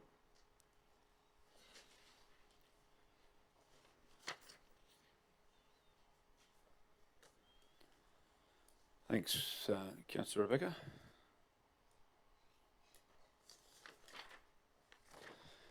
As I've mentioned, Bailey, Councillor Carroll. Thank you, Mr Chair. It might be out of order, but I just want to make a comment. I wasn't here the last time. I think this is the most disgraceful thing that is expected of councillors to do, and I absolutely object to it from the state government. I think it's absolutely objectionable to have us sitting here passing judgment on one of our colleagues. Take that as a comment, Councillor Carroll, and I'm sure that you're not alone in your views by many. That therefore we are where we are, and Bailey, you are the author of the alleged councillor inappropriate conduct report. Is there anything, Bailey, you would like to add to what councillors have in the report? Through you, Mayor, I would like to give some confidential legal advice on WHS risks. I do have the WHS officer, Michael Courtney, here, but I'd like to give it in a confidential session. So, reasons for going to... Sorry, Councillor John. Okay, well, reasons for going into, as per the Act, around WHS and legal advice. Michael, you're welcome to you, Michael, by the way, for being here. Appreciate that. When we talk WHS and legal, noting Councillor Summerfield has already declared a conflict, but obviously following that can stay in the room, does Councillor Summerfield, given its legal advice, does that place her in a difficult situation? I believe it doesn't. I also I'd like to add that the complainant's in the room as well. Whilst I give my WHS advice, I don't believe it deteriorates either person's position or place them in a conflict of interest. So you're suggesting they can stay? My advice through the Mayor is that they can stay for that section of any confidential legal advice that I'm in regards to WHS issues. Well, my question then to you, Bailey, is if we're going into confidential and we're discussing WHS, we're discussing legal matters that could affect WHS, we would then have to go out of closed, reopen, and then give the councillor an opportunity to declare if there was items in there that, I'm just looking at this from a practical sense of how this is managed. If one of the reasons is to go into close for WHS, certainly discussions on any legal advice could affect WHS. That's correct. That's correct. So what I'm hoping that we're not closing a meeting, we go into a closed meeting, and then within 30 seconds, Councillor Summerfield finds herself in a difficult situation for the reasons that we'll close, and then we go and reopen, and then redo this, and then reclose it. That's the risk that we take. I can't sit in Councillor Summerfield's shoes or the complainant's shoes, but I do have some WHS advice that I would like to give the remaining councillors, and yes, there is the risk of that. Okay. Councillor Bill. So is it probably in best interests of both individuals that we ask that both of them leave the room for us to be part of a confidential session? Well, I guess that's, you've asked it more pointedly than I have, but that's where I would like to give the councillor an opportunity. If Councillor Nancy feels as though this could be, based on what we've heard, something that she would like to declare now and leave rather than stay in when we go into close. And the same is afforded to the CEO. I guess that's, Councillor Nancy, that's for you, your shoes. Look, I appreciate the difficulty that our legal counsel's in, but in the interests of the individuals and probably a best practice from a boardroom point of view, I don't know, I sort of personally feel that it's would probably be the least riskiest option for all concerned to discuss those matters and then go from there. That's my personal feeling. And I guess for Councillor Nancy, if you wanted us as councillors to make a decision for you, I'm more than happy to chair that part of the meeting if you require that.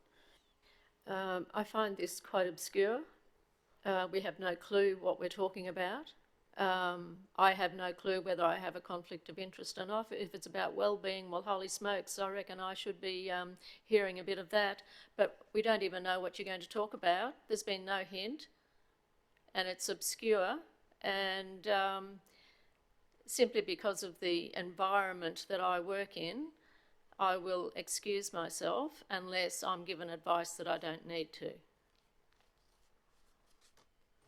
So Bailey, did you want to add any further to Councillor Summerfield? I've heard different things come from you in regard to it won't affect, but then perhaps if you're in the councillor's shoes, then you would make a different decision as well. From my perspective, the advice that I'm about to give in confidential, I'm only looking from my lens. As I said initially, that I was comfortable for both the councillor and the complainant to stay in the room while I gave that WHS advice. Okay, if that's the case, then Councillor Nancy, that's what I say. I've heard differing bits of advice there, but it's up to you then, Councillor Summerfield. Well, I've just been told that we can stay in the room. Is that right? From my lens, I'm comfortable with that position. And Brian too. Yeah. If that's the case, we will move to go into closed session. Have someone to move by Councillor Shine, seconded by Councillor Tim. Those in favour? That's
Kirsten, you'll have to 6-1.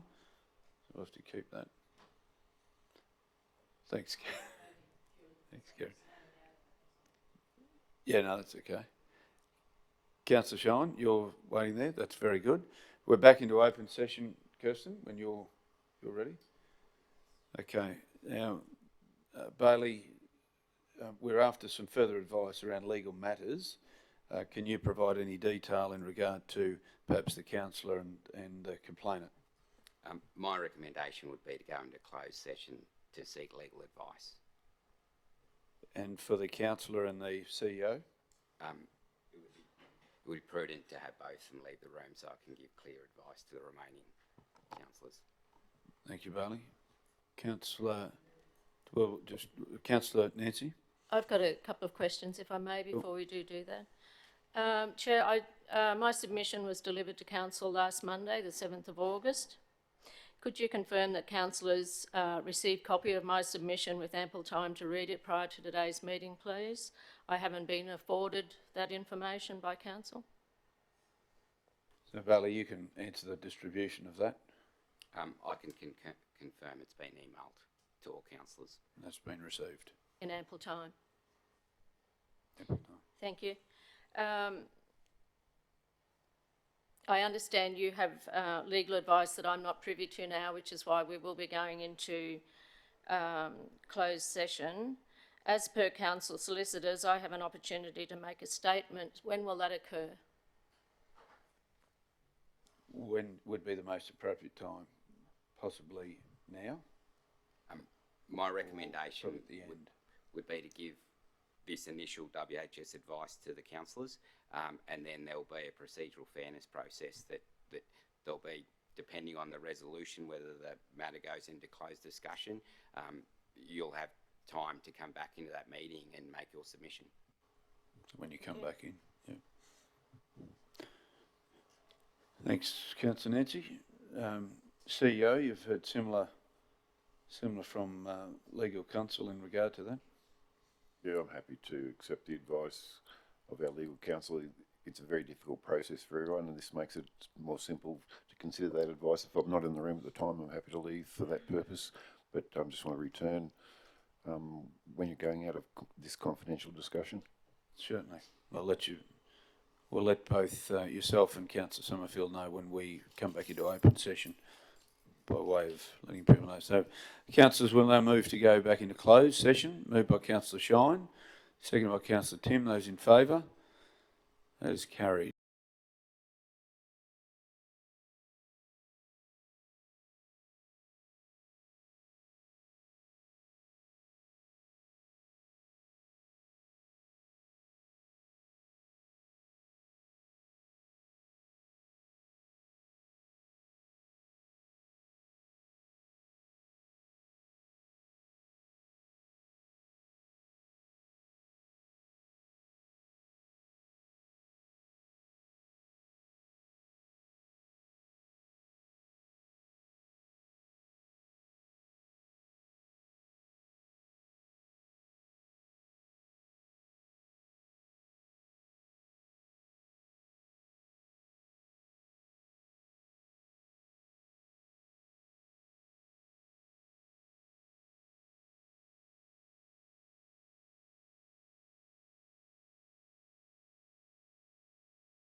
Okay.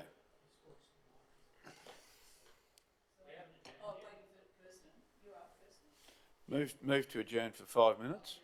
Moved by Councillor Kerry, seconded by Tim. Those in favour? Just 5 minutes.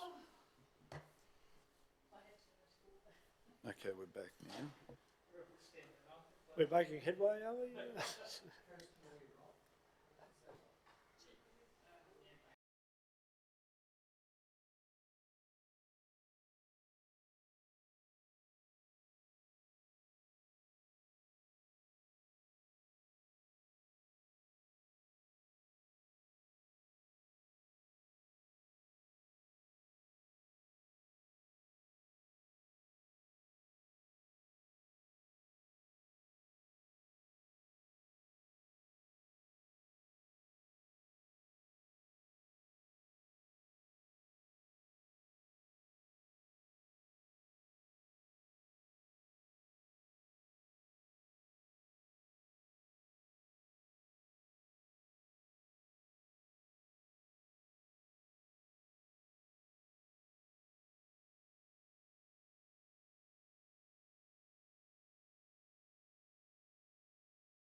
Kirsten, when you're ready.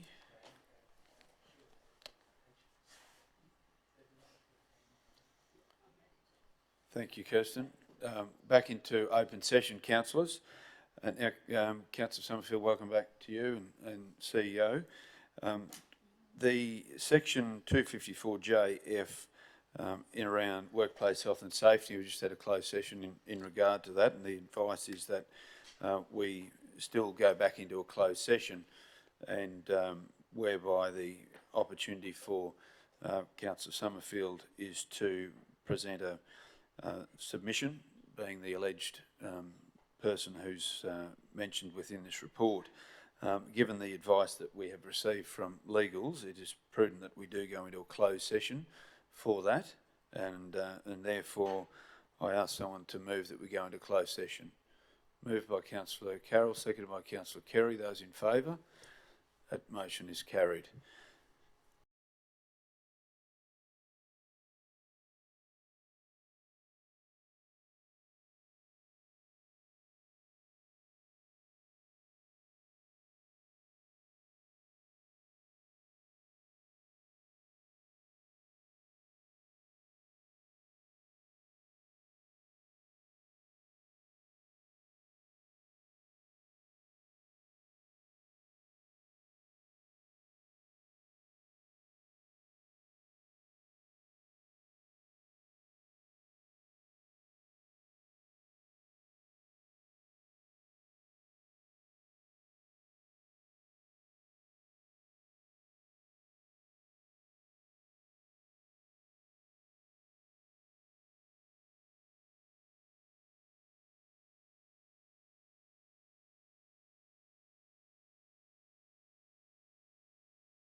Good on you, Kerry. This is getting your steps up.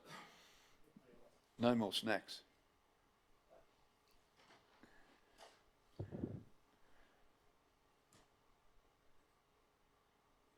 Okay. When Kirsten's ready, window open. Thank you, Kirsten. Councillors, given what we've received from the councillor, there's some legal advice that I'd like to seek, and therefore ask that we go into closed session. Have someone to move it to go into closed, and therefore, Councillor Nancy, given it's given it's a legal matter and affecting the councillor would also leave the meeting as well. Moved by Councillor Carroll, we go into closed. Seconded by Councillor Bill. Those in favour? Motion's carried.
I think, does someone want to knock on Brian's door?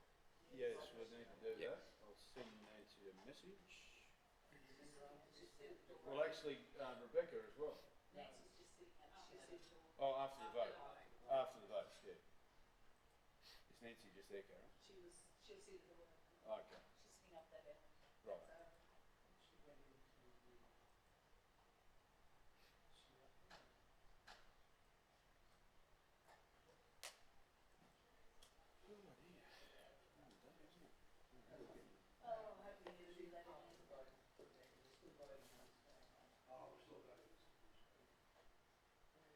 right. Yeah, I've just sent Nancy a message, so hopefully she wouldn't be too far away. I think she's in that front room if someone wants to get her. Back. Well, good, 10 to 5. Fantastic.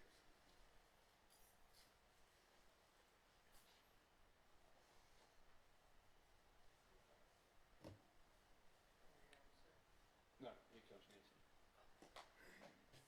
We're back on, Kirsten. Thank you very much. And Kirsten, thank you for working through this item with us. And Bailey, thank you for both of your impartiality and the way in which you've dealt with this matter with councillors. We do appreciate it wholeheartedly, and it's respected, definitely respected. So, councillors, the item that we're dealing with is item 12.6, which is the alleged councillor inappropriate conduct. We do have a motion before us, and I propose to read that out as we need to. The council resolves, number 1, pursuant to section 150 AG of the Local Government Act 2009, the Councillor Nancy Summerfield has engaged in inappropriate conduct regarding the unsubstantiated allegation against the Chief Executive Officer during a meeting which was for the specific purpose of considering his reappointment. The reasons are that the councillor failed to treat a staff member appropriately, as was required by the Code of Conduct for Councillors in Queensland operative on the date the conduct arose. Number 2, pursuant to section 150 AH of the Local Government Act 2009, to make the following orders. A public admission be made by Councillor Nancy Summerfield that she engaged in inappropriate conduct at the next ordinary meeting of council. B, that Councillor Nancy Summerfield attend appropriate training as advised by the Local Government Association Queensland covering the Code of Conduct. And C, that a reprimand be recorded against the councillor for the conduct. That's the motion, councillors, before you. Can I ask for a mover of that motion? Moved by Councillor Kerry Shine. A seconder for the motion.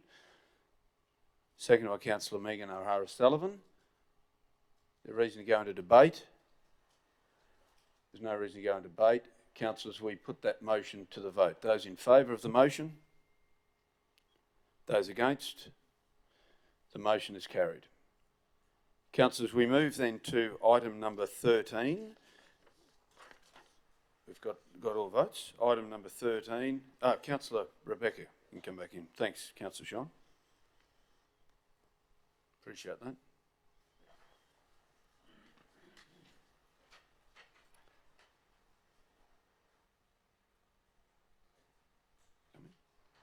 Right.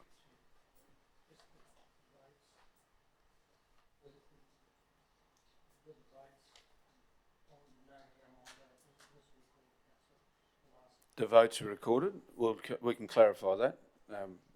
Kirsten, if we can clarify the votes of the last vote, there were 6 votes possible. And you had 6 votes in favour?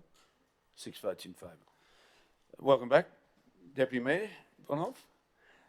Item number 13, councillors, is matters of which notice has been given, and there are no matters that have been given for today. Councillor McMahon. I wonder if, before we go to item 14, that we might look at the amount of decisions we've made today and how we might make decisions well into the night tonight. And I'd actually like to move a motion that we defer the remainder of this ordinary meeting until after the special meeting of council tomorrow.